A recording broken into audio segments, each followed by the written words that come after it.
चलिए। ओके, सो आज का सेशन हम लोग स्टार्ट कर रहे हैं। आपको पता ही है 11th क्लास में सबसे ज़्यादा जो कोर टॉपिक होता है, कोर टॉपिक समझते हो? कोर टॉपिक का मतलब होता है बेसिकली जिस पे आपकी केमिस्ट्री डिपेंड करती है। और उस टॉपिक का नाम क्या है? माइक देना प्लीज, माइक। उस टॉपिक का नाम क्या है?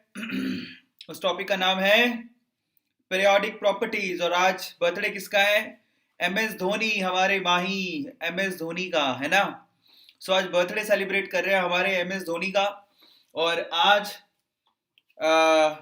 कैप्टन कूल का बर्थडे है। और उसी के उपलक्ष्य पे मैं आज आप लोगों को पीरियोडिक प्रॉपर्टीज पढ़ा रहा हूँ।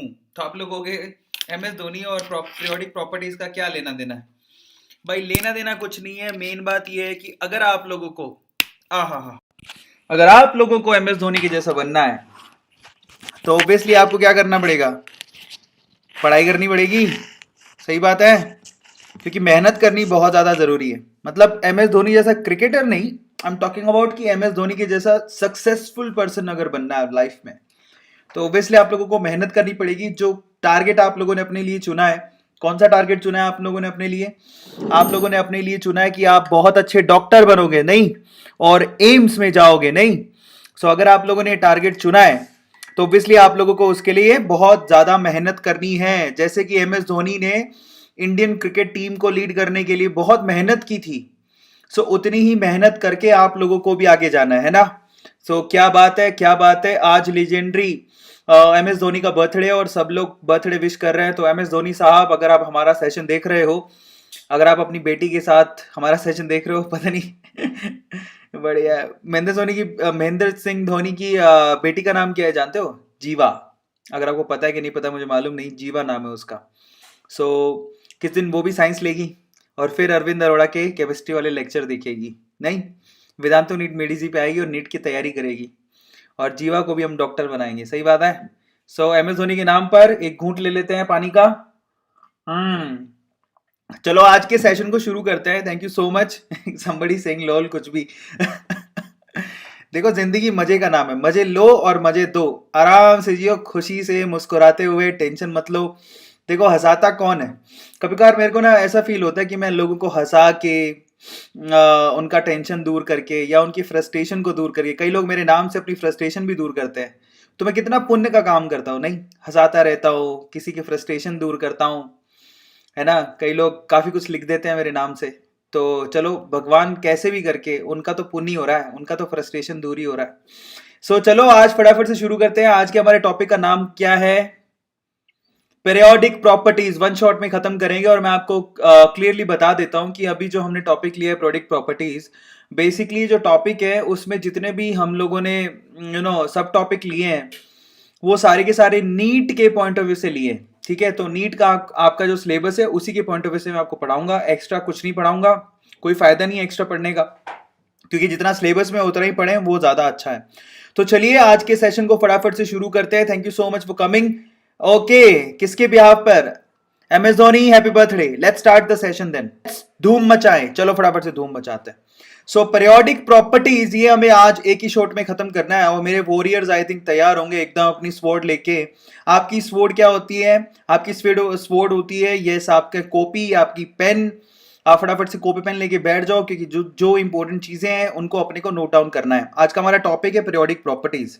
देखो भैया, सबसे पहले तो सबसे इंपॉर्टेंट चीज बात यह है कि अगर आपको वाकई में केमिस्ट्री को समझना है तो आप लोगों को पूरी पीरियोडिक टेबल जो दी हुई होती है उसको अच्छे से समझने की जरूरत है, क्योंकि वो आपको बहुत डीप नॉलेज देती है और वो समझाती है कि केमिस्ट्री एक्चुअली केमिस्ट्री का बेस क्या है। Are you getting my point? वहां से आप केमिस्ट्री को समझना शुरू करते हो कि एक्चुअली केमिस्ट्री का बेस क्या है। मैं आपको आपकी जानकारी के लिए बता देता हूं कि उस पीरियोडिक टेबल को बनाने में 200 साल लगे थे। 200 साल, 200 इयर्स लग गए थे, 200 साल। और मैं आपको एक और चीज बताता हूं, आई थिंक वो हमारे पूरी की पूरी ह्यूमन काइंड के लिए पीरियोडिक टेबल जो है वो सबसे बेहतरीन इन्वेंशन माना जाता है। क्योंकि आप सोचिए कि इतने सारे एलिमेंट को अरेंज करना एक बहुत दुविधाजनक बात है ना। वो भी एक टेबल में ऐसे अरेंज कर देना कि सब एक दूसरे से कोई ना कोई जो है एक दूसरे से रिलेट करता है, प्रॉपर्टीज रिलेट करती हैं, बहुत इंपॉर्टेंट है। तो सबसे पहले तो हम लोग ये समझेंगे कि अपन क्लासीफाई करते क्यों है, एलिमेंट्स जो हमारे डिस्कवर हुए थे उनको क्लासीफाई करने की जरूरत क्यों पड़ी, सवाल ये है। तो मैं आपको बताता हूं, सन 1800 में मात्र 31 एलिमेंट डिस्कवर हुए थे। सन 1800 तक 31 एलिमेंट डिस्कवर हुए थे।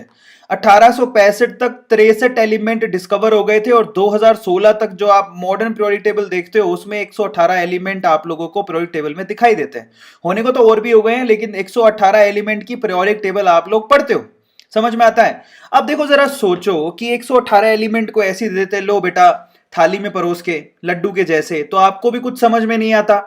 तो उन्होंने इतना दिमाग लगाया ताकि आप पीरियोडिक टेबल को याद भी कर सको, और जो एलिमेंट सेम प्रॉपर्टीज रखते हैं वो एक ही ग्रुप में आए या एक ही पीरियड में आए, कुछ ना कुछ उनमें समानताएं हो, उन प्रॉपर्टीज मैच करती हो, इस तरह से उन्हें अरेंज किया गया। जैसे आपको मैं बोलूं कि चलो अपनी ना मम्मी ने आज आप लोगों को, आपके पापा ने आप लोगों को आज एक अलग अलग अलमारी खरीद के दी है। मान लो घर पे दो भाई मैंने अलग अलग अलमारी खरीद के दी है ना। चिंटू को अलमारी दी है लोहे वाली, और मिंटू को अलमारी दी है दूसरे लोहे वाली, मतलब दे दी, दोनों को दे दी ऐसे मान लो।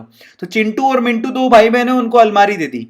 अब देखो होता कुछ यूं है, वो अलमारियां आपको क्यों दी, ताकि चिंटू की अलमारी में चिंटू की बुक्स मिले, चिंटू की अलमारी में चिंटू के कपड़े मिले, चिंटू की अलमारी में चिंटू की सॉक्स मिले, चिंटू की अलमारी में चिंटू की चट्टी मिले, आ रहा है समझ में, और मिंटू की अलमारी में मिंटू का सामान मिले।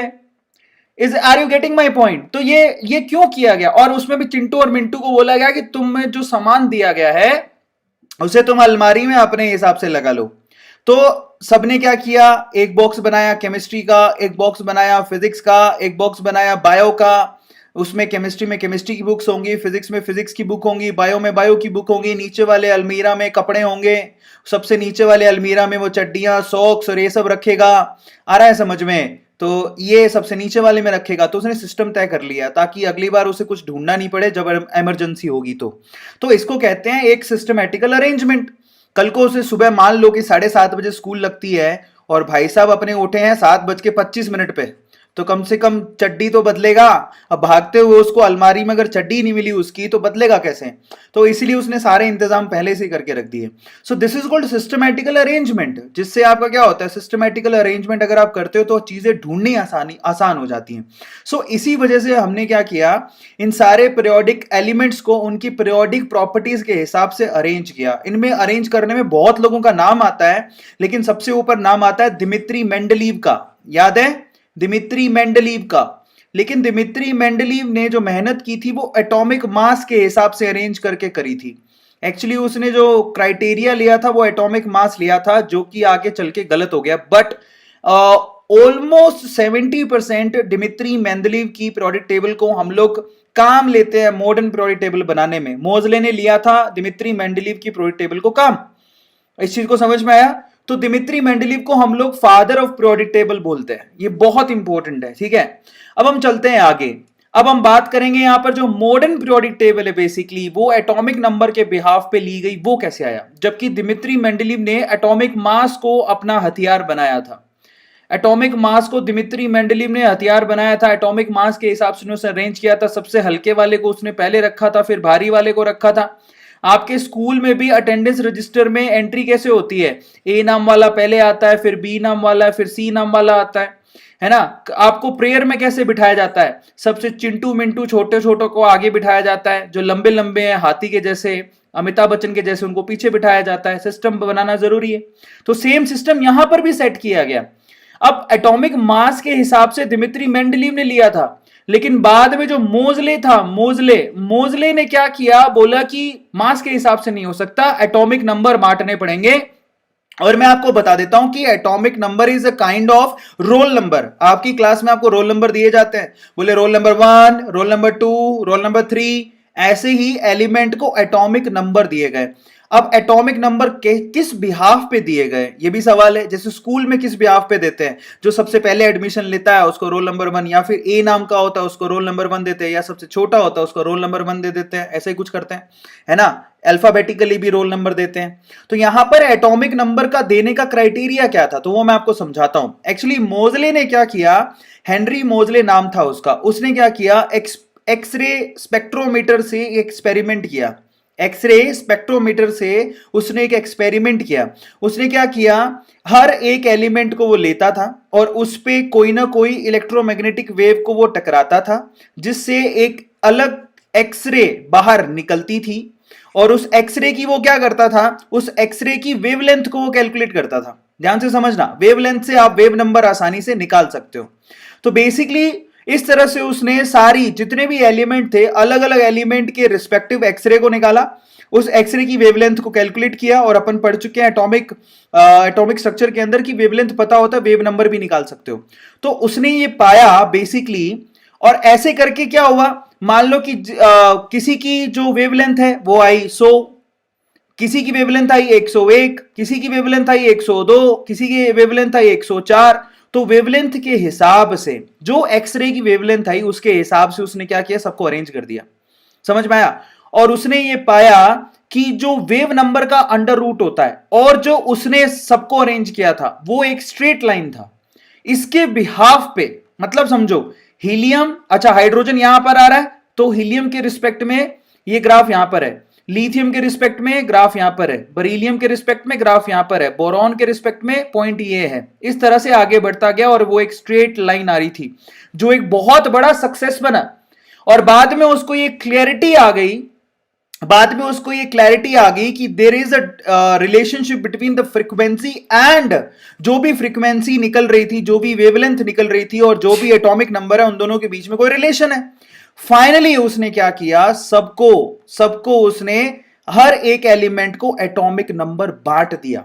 समझ में आ गया। इस तरह से एटॉमिक नंबर के बिहाफ पे बोला कि अब जो पीरियोडिक टेबल बनेगी वो एटॉमिक नंबर के बिहाफ पे बनेगी। समझ में आ गया। और उसने इस चीज के लिए किसको रेफरेंस लिया था, हर एक एलिमेंट की एक्स रे जो निकल रही थी उसकी जो भी वेवलेंथ थी उससे वो फ्रीक्वेंसी मेजर करता था। उस फ्रीक्वेंसी को उसने रेफरेंस लिया था। जो ग्राफ रिप्रेजेंट किया था वो under the root frequency by atomic number था। पहले मैंने फ्रीक्वेंसी की जगह वेव नंबर बोल दिया था, दैट इज फ्रीक्वेंसी। आप लोग याद रखिए कि वाई एक्सिस पर फ्रीक्वेंसी की रूट है और एक्स एक्सिस पे हम लोग एटॉमिक नंबर लेते हैं।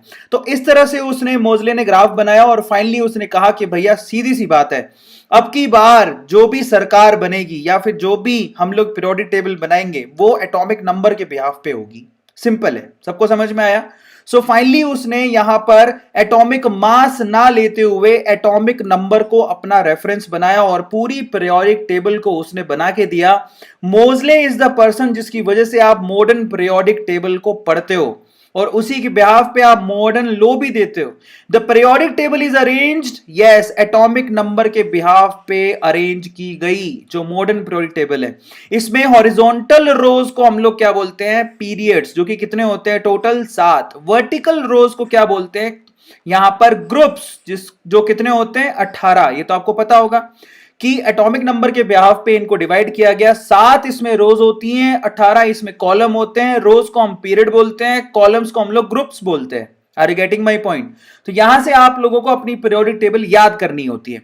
सो फाइनली अगर कोई पूछे कि भैया प्रेजेंट सिनेरियो में क्या स्टेटमेंट है, प्रेजेंट सिनेरियो में पीरियोडिसिटी का क्या लॉ है, तो आप ये बोलोगे, elements with the similar chemical and chemical properties occur at regular periodic intervals when the elements are arranged in the order of increasing atomic number। Atomic number के behalf पे आपकी जितनी भी प्रॉपर्टीज हैं वो वेरी करती हैं पीरियोडिक टेबल के अंदर। तो हमारा जो मॉडर्न पीरियोडिक टेबल है वो एटॉमिक नंबर के बिहाफ पे बनाया गया था। समझ में आ गया। जो मोजले जिसके लिए रिस्पॉन्सिबल है, ये आपका पूरा पीरियोडिक टेबल है जिसको बनाने में कम से कम 200 साल लगे। और ये जो पीरियोडिक टेबल दिखता है वो ह्यूमन काइंड की सबसे बड़ी डिस्कवरी है, सबसे बड़ा इन्वेंशन है, one of the most biggest invention. ठीक है, जिसमें आप देखो, आप लोग यहां पर टोटल देख पा रहे हो कि टोटल आपके पास 7 ग्रुप हैं, 7 कॉलम्स हैं जिनको पीरियड कहते हैं, 18 ग्रुप हैं जिनको हम लोग क्या बोलते हैं, यस 18 कॉलम्स हैं जिनको हम लोग ग्रुप बोलते हैं। तो ऊपर से नीचे जाओगे तो आपको पीरियड दिखेंगे और लेफ्ट टू राइट जाओगे तो आपको ग्रुप्स दिखेंगे। 18 ग्रुप में जो सबसे पहला आपको ग्रुप दिख रहा है, ग्रुप नंबर 1, उसमें कौन कौन से एलिमेंट आ रहे हैं? Hydrogen, lithium, sodium, potassium, rubidium, caesium, francium. ये आपको याद होना चाहिए। मैं याद करने का तरीका बता देता हूं। ग्रुप नंबर 1 को याद करने का तरीका क्या है? हलीना की रब से फरियाद।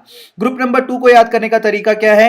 बेटा मांगे कार स्कूटर बाप राजी, यानी कि beryllium, magnesium, calcium, strontium, barium, radium. फिर उसके बाद हमारे पास आता है ग्रुप नंबर 13। कैसे याद करते हैं? बैंगन, आलू, गाजर इन थैला, यानी कि boron, aluminium, gallium, indium, thallium. उसके बाद ग्रुप नंबर 14 कैसे याद करते हैं? कौन सी गीता, स्नेहा, प्रभा, यानी कि carbon, silicon, germanium, tin and lead. उसके बाद ग्रुप नंबर 15 कैसे याद करते हैं?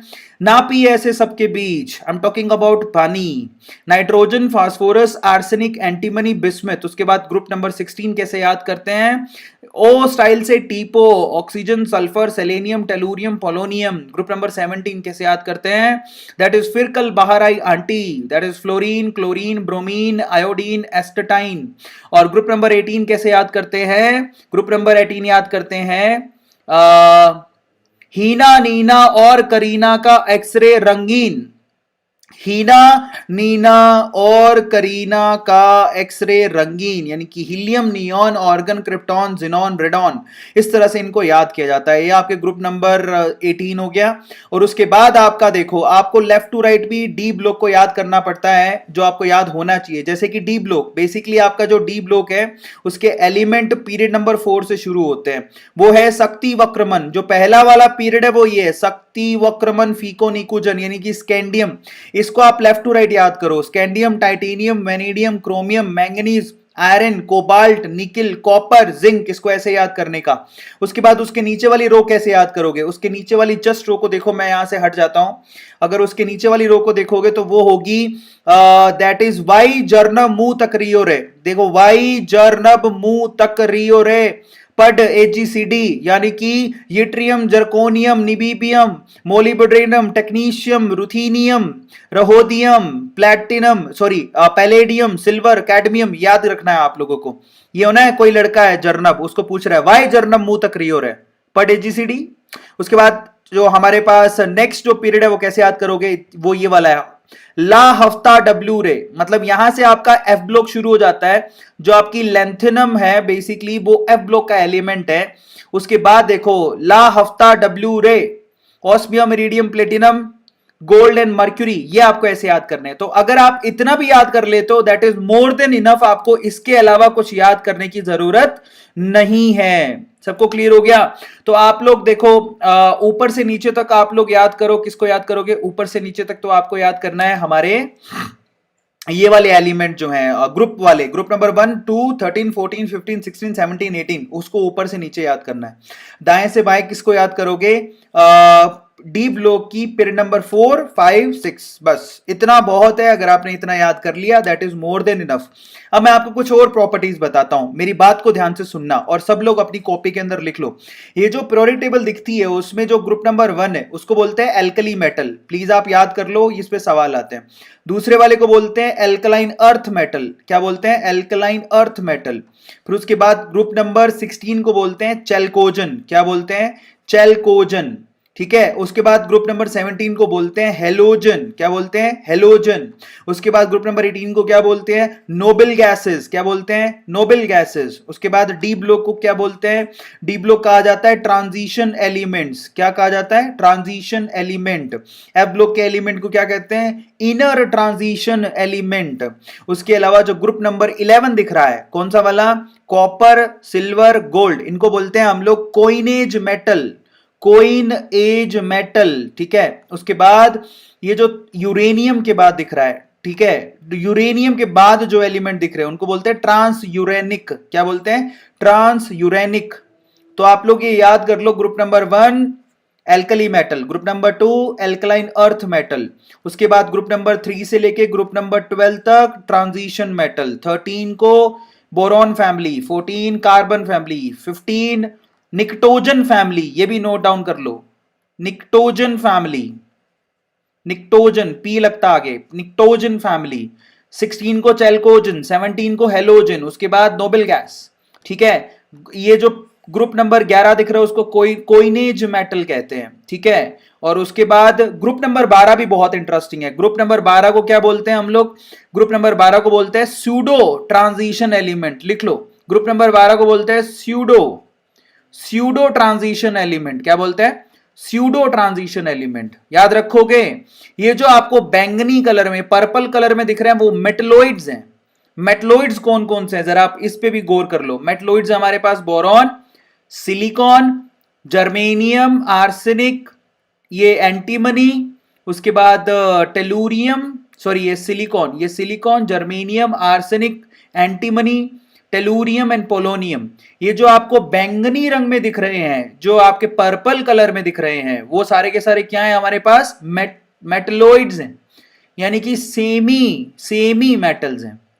एक होते हैं मेटल और एक नॉन मेटल, होते हैं सेमी मेटल्स, ठीक है। तो वो आपको ध्यान रखना है। तो is it clear to all of you? जो ग्रीन कलर के आपको दिख रहे हैं नीचे नीचे, उनको बोलते हैं लेंथेनोइड्स। जो रेड कलर के दिख रहे हैं वो होते हैं एक्टिनोइड्स। अब इतना भी याद करोगे तो ओ माय गॉड, बल्ले बल्ले आपकी, आ रहा है समझ में? तो उसके बाद ये जो ग्रीन बॉक्स दिख रहा है उसको बोलते हैं पोस्ट लेंथेनोइड। रेड के बाद जो दिख रहे हैं उनको बोलते हैं पोस्ट एक्टिनोइड्स। बाप रे, इतना सब कुछ अगर आपको याद है तो आपकी बल्ले बल्ले। और फाइनली ये जो ग्रे कलर में आपको दिख रहे हैं उन पे अभी तक काम चल रहा है। ये अननोन प्रॉपर्टीज वाले एलिमेंट है जो जिन पे अभी काम चल रहा है, वो अभी तक मिले नहीं है।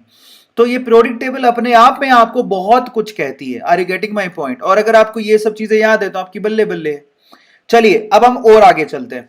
अब classification of modern periodic table block के हिसाब से जरा पढ़ते हैं, ब्लॉक वाइज पढ़ते हैं। तो आप जरा देखिए, ब्लॉक वाइज अगर देखें तो पूरी पीरियोडिक टेबल को 4 ब्लॉक्स में डिवाइड किया गया है। पहला एस ब्लॉक, फिर उसके बाद पी ब्लॉक, उसके बाद डी ब्लॉक, उसके बाद एफ ब्लॉक। ये तो आपको पता ही है, ठीक है। 4 ब्लॉक्स में डिवाइड किया गया। मैक्सिम देखो मजे की बात, क्योंकि एस की बात करें तो एस सबशेल ऐसा होता है जिसमें आप मैक्सिमम 2 इलेक्ट्रॉन भर सकते हो, है ना। तो उसमें 2 ही ग्रुप होते हैं, ये क्राइटेरिया है।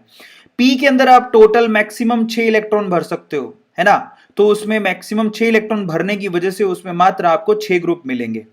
डी ब्लॉक में मैक्सिमम आप 10 इलेक्ट्रॉन भर सकते हो, तो उसमें आपको 10 ग्रुप मिलेंगे। और एफ सबशेल के अंदर आप टोटल, ये ऑर्बिटल नहीं लिखिएगा, सबशेल लिखिएगा। सबशेल के अंदर आपको टोटल 14 इलेक्ट्रॉन आप भर सकते हो, इसलिए वहां पर 14 ग्रुप आपको दिखेंगे। अब आप कहोगे कि ये सब क्या है, तो आप इस पीरियोडिक टेबल को गौर से देखो। फिर से सब लोग ध्यान से देखना, मैं छोटी सी चीज बता रहा हूं, उसके बाद हम लोग आगे चलेंगे। तो मेरी बात ध्यान से सुनो, इन दोनों को मिला के क्या बोलते हैं? ये दोनों मिला के बोलते हैं एस ब्लॉक। अभी थोड़ी देर पहले ही बोला था, क्योंकि एस ब्लॉक में 2 ही ग्रुप होते हैं, क्योंकि एस में 2 ही इलेक्ट्रॉन भरे जा सकते हैं। अब यहां से 13 से लेके 18 तक इसको बोलते हैं पी ब्लॉक। अब आप पी ब्लॉक में टोटल 6 ग्रुप दिखेंगे आपको, ठीक है। एस ब्लॉक में 2 ग्रुप दिखे, पी ब्लॉक में 6 ग्रुप, डी ब्लॉक में आपको 10 ग्रुप दिखेंगे। ये टोटल ग्रुप काउंट कर लो, ये 10 हैं। ये डी ब्लॉक है, 10 ग्रुप दिखेंगे। और जब नीचे नीचे आप देखोगे, बड़ी बड़ी सी लाइन जो दिखाई दे रही है आपको, जो बिल्कुल नीचे देखोगे, ये आपका एफ ब्लॉक है। इसमें टोटल 14 आप लोगों को कॉलम दिखाई देंगे। ये एफ ब्लॉक है, जिसको इनर ट्रांजिशन मेटल भी कहते हैं। ये आपके टोटल 14 आप लोगों को रोज दिखाई देंगी, सॉरी कॉलम्स दिखाई देंगे, 14 कॉलम्स, है ना। तो ये इसकी हम लोग बात कर रहे थे, जो मैं आप लोगों को बता रहा था। चलिए अब आपको मालूम पड़ गया। अब आप जरा गौर से देख करो, जो एस ब्लॉक वाले एलिमेंट होते हैं उनको एस ब्लॉक वाले एलिमेंट क्यों कहते हैं? क्योंकि उनका लास्ट इलेक्ट्रॉन NS यानी कि S में भरा जाता है। अगर एल्कली मेटल की बात करें तो उसमें लास्ट इलेक्ट्रॉन भरा जाएगा NS1 में, मतलब NS1 लास्ट इलेक्ट्रॉन NS1 होगा। लास्ट इलेक्ट्रॉन जो एक इलेक्ट्रॉन बचा वो S में भरा जाएगा, और मात्र एक ही इलेक्ट्रॉन भरा जाएगा S में। जबकि अगर हम लोग ग्रुप नंबर 2 की बात करें तो इनका लास्ट इलेक्ट्रॉन का कॉन्फ़िगरेशन वो होगा NS2। इनका जनरलाइज इलेक्ट्रॉनिक कॉन्फ़िगरेशन होगा NS2। तो जरा गौर से देखो, हाइड्रोजन की बात करें तो इसका एक ही इलेक्ट्रॉन होता है और उसका कॉन्फ़िगरेशन होता है 1s1। लिथियम की बात करें तो 2s1, सोडियम की बात करें तो 3s1। इसी तरह से ग्रुप नंबर 2 में आ जाओ, बरीलियम की बात करें तो इसका होता है 2s2, मतलब ये NS2। यहां पर N क्या है? अगर मैं बोल रहा हूं कि ग्रुप नंबर 1 का जनरलाइज इलेक्ट्रॉनिक कॉन्फ़िगरेशन होता है NS1, ग्रुप नंबर 2 का होता है NS2, तो यहां पर N है क्या? N है पीरियड नंबर। क्या है ये? पीरियड नंबर, अगर आपको पीरियड नंबर पता है तो आप लास्ट इलेक्ट्रॉन बड़े आसानी से लिख सकते हो। मैग्नीशियम के केस में 3s2, कैल्शियम के केस में 4s2, इस तरह से इसको लिखा जाता है। Is this clear to all of you? चलिए अब हम पी ब्लॉक की बात करते हैं। पी ब्लॉक में जो अगर हम 13 नंबर ग्रुप की बात करें तो उसका जनरलाइज इलेक्ट्रॉनिक कॉन्फ़िगरेशन होता है, कौन बताएगा इसका जनरलाइज इलेक्ट्रॉनिक कॉन्फ़िगरेशन क्या होता है? कोई बता सकता है? जैसे कि अगर हम लोग बात करें चलो बोरॉन की, तो टोटल 5 इलेक्ट्रॉन होते हैं, कैसे भरोगे? 1s2, उसके बाद 2s2 और उसके बाद भरा जाता है 2p1। तो इसका जनरलाइज इलेक्ट्रॉनिक कॉन्फ़िगरेशन होता है, जरा आप ध्यान से देखो, ns2 एंड np1, ये इसका जनरलाइज इलेक्ट्रॉनिक कॉन्फ़िगरेशन होता है 13 नंबर ग्रुप का। और n का मतलब क्या होता है? Period number. समझ में आ गया? ns2 np1। इसी तरह से 14 नंबर ग्रुप का जनरलाइज इलेक्ट्रॉनिक कॉन्फ़िगरेशन क्या होता है? ns2 np2। इसी तरह से 15 नंबर ग्रुप का क्या होता है? ns2 np3। 16 का क्या होता है? ns2 np4। ये तो आपको लिखना आता होगा बचपन से ही। उसके बाद 17 का क्या होता है? ns2 np5।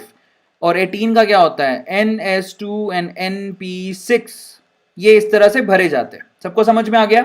आई थिंक ये आपने बचपन में पढ़ लिया होगा। ये इनके जनरलाइज इलेक्ट्रॉनिक कॉन्फ़िगरेशन है। अगर पूरे पी ब्लॉक के पूछूं, अगर किसी ने आपसे ये पूछ लिया कि बताओ पूरे पी ब्लॉक का जनरलाइज इलेक्ट्रॉनिक कॉन्फ़िगरेशन क्या है, तो आप क्या बोलोगे? बोलोगे ns2, मतलब s में तो 2 इलेक्ट्रॉन आएंगे, उसी तरह से np के अंदर 1 से लेके 6 तक कितने भी इलेक्ट्रॉन आ सकते हैं, that depends upon the group. आया समझ में? तो ये ns2 np126 ये इसका जनरलाइज इलेक्ट्रॉनिक कॉन्फ़िगरेशन है in the case of, yes, in the case of P block. इसी तरह से ट्रांजिशन एलिमेंट की बात करो तो ट्रांजिशन एलिमेंट का जनरलाइज इलेक्ट्रॉनिक कॉन्फ़िगरेशन नीचे नीचे लिखा हुआ है, वो होगा ns2 and n-1 d1 to 10। ये सवाल बहुत पूछे जाते हैं। अब ये d1 to 10 का मतलब क्या है, जरा आप देखो। मान लो कि आपको बोला चलो ना एक काम करिए सर, अभी ना आप एक तो हमें लिख के दिखाइए क्रोमियम का इलेक्ट्रॉनिक कॉन्फ़िगरेशन और एक हमें लिख के दिखाइए कॉपर का इलेक्ट्रॉनिक कॉन्फ़िगरेशन। तो क्रोमियम का एटॉमिक नंबर कितना होता है? 24। कॉपर का कितना होता है? 29। अब कहते हैं इनके इलेक्ट्रॉनिक कॉन्फ़िगरेशन को लिखिए, तो कैसे लिखोगे? ऑर्गन तक तो 18 हो गए, उसके बाद 24 भरने हैं, उसके बाद क्या करोगे? 3D के अंदर कितने लिखे जाते हैं? 5। और 4s में कितना आता है? 1। ये एक एक्सेप्शन है बाय द वे। तो ये जो एक्सेप्शन है क्रोमियम एंड कॉपर, ये जनरलाइज ये जो फॉर्मूला है उसको तोड़ता है, क्योंकि जनरलाइज फॉर्मूला तो आपको ये कहता है कि ns में 2 इलेक्ट्रॉन होने चाहिए, लेकिन क्रोमियम में ऐसा नहीं होता। तो क्रोमियम एक एक्सेप्शन है जहां पर 4s में एक ही इलेक्ट्रॉन भरा हुआ है।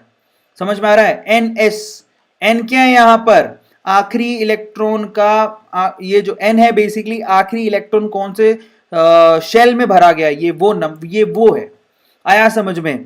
इसी तरह से चलो कॉपर की बात कर लेते हैं। If we talk about copper, तो उसका इलेक्ट्रॉनिक कॉन्फ़िगरेशन क्या होता है? ऑर्गन, उसके बाद 3D में होता है 10 और 4s में कितना होता है? 4s में होता है 1। तो ये भी एक एक्सेप्शन है जो कि इसके जनरलाइज फॉर्मूले को तोड़ता है। बाकी सब जनरलाइज फॉर्मूले को यस फॉलो करते हैं। जैसे कि मान लो अगर मैं बोलूं चलो मैंगनीज का लिख के बताओ, तो मैंगनीज के लिए क्या लिखोगे? ऑर्गन तक 18 हो गया, 25 इसका इलेक्ट्रॉनिक 25 इसका एटॉमिक नंबर होता है। उसके बाद 3D में कितने भरोगे और 4s में कितने भरोगे? 4s में 2 भरोगे, 20 हो गए, 20 और 5 यहां भरोगे। तो ये हो गया देखो ns2 एंड n-1 5। आ गया समझ में? ये इसको फॉलो करता है, इस फॉर्मूले को फॉलो करता है। तो इस फॉर्मूले को फॉलो कौन नहीं करता? जैसे कि क्रोमियम और कॉपर फॉलो नहीं करता, दैट इज एक्सेप्शन। बाकी फॉलो करते हैं। आई थिंक रेयर एक्सेप्शन आप लोगों को दिखेगा, मे बी कैडमियम भी एक एक्सेप्शन है। ठीक है, सो इस तरह से आप लोगों को इसको लिखना होता है। अब एफ ब्लॉक की बात कर लेते हैं।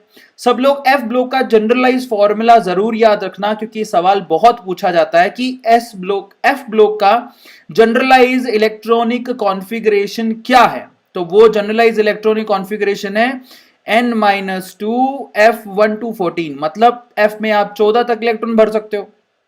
समझ में आ गया? उसके बाद n-2 के बाद आएगा n-1 d1 to 2 और ns2। ये इसका जनरलाइज इलेक्ट्रॉनिक कॉन्फ़िगरेशन होता है। प्लीज आप इसको लिख लो।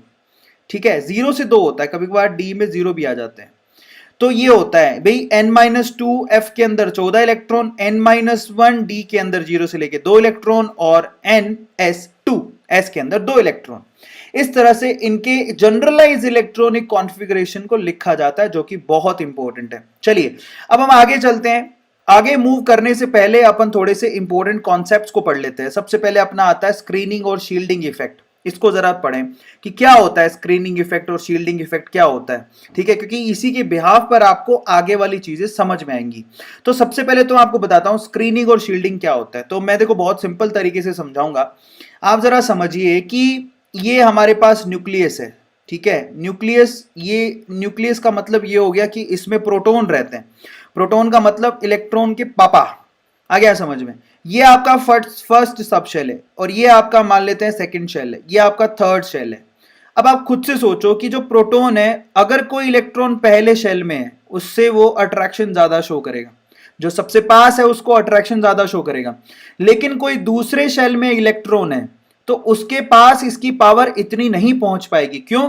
क्योंकि ये जो अंदर वाला इलेक्ट्रॉन है जो पहले शेल में भरा हुआ, वो दूसरे शेल वाले इलेक्ट्रॉन को रिपेल करेगा। आ रहा है समझ में? धक्का देगा। बोले कि पापा का प्यार मैं अकेला लूंगा, तू क्यों लेगा, तो उसको धक्का देगा। वो जो बहुत बाहर भरा हुआ है वो तो बेचारा बिल्कुल बेचारा ही है। क्यों? क्योंकि वो प्रोटॉन उस तक अपनी अट्रैक्शन पहुंचा ही नहीं पा रहे, क्योंकि वो बहुत दूर है।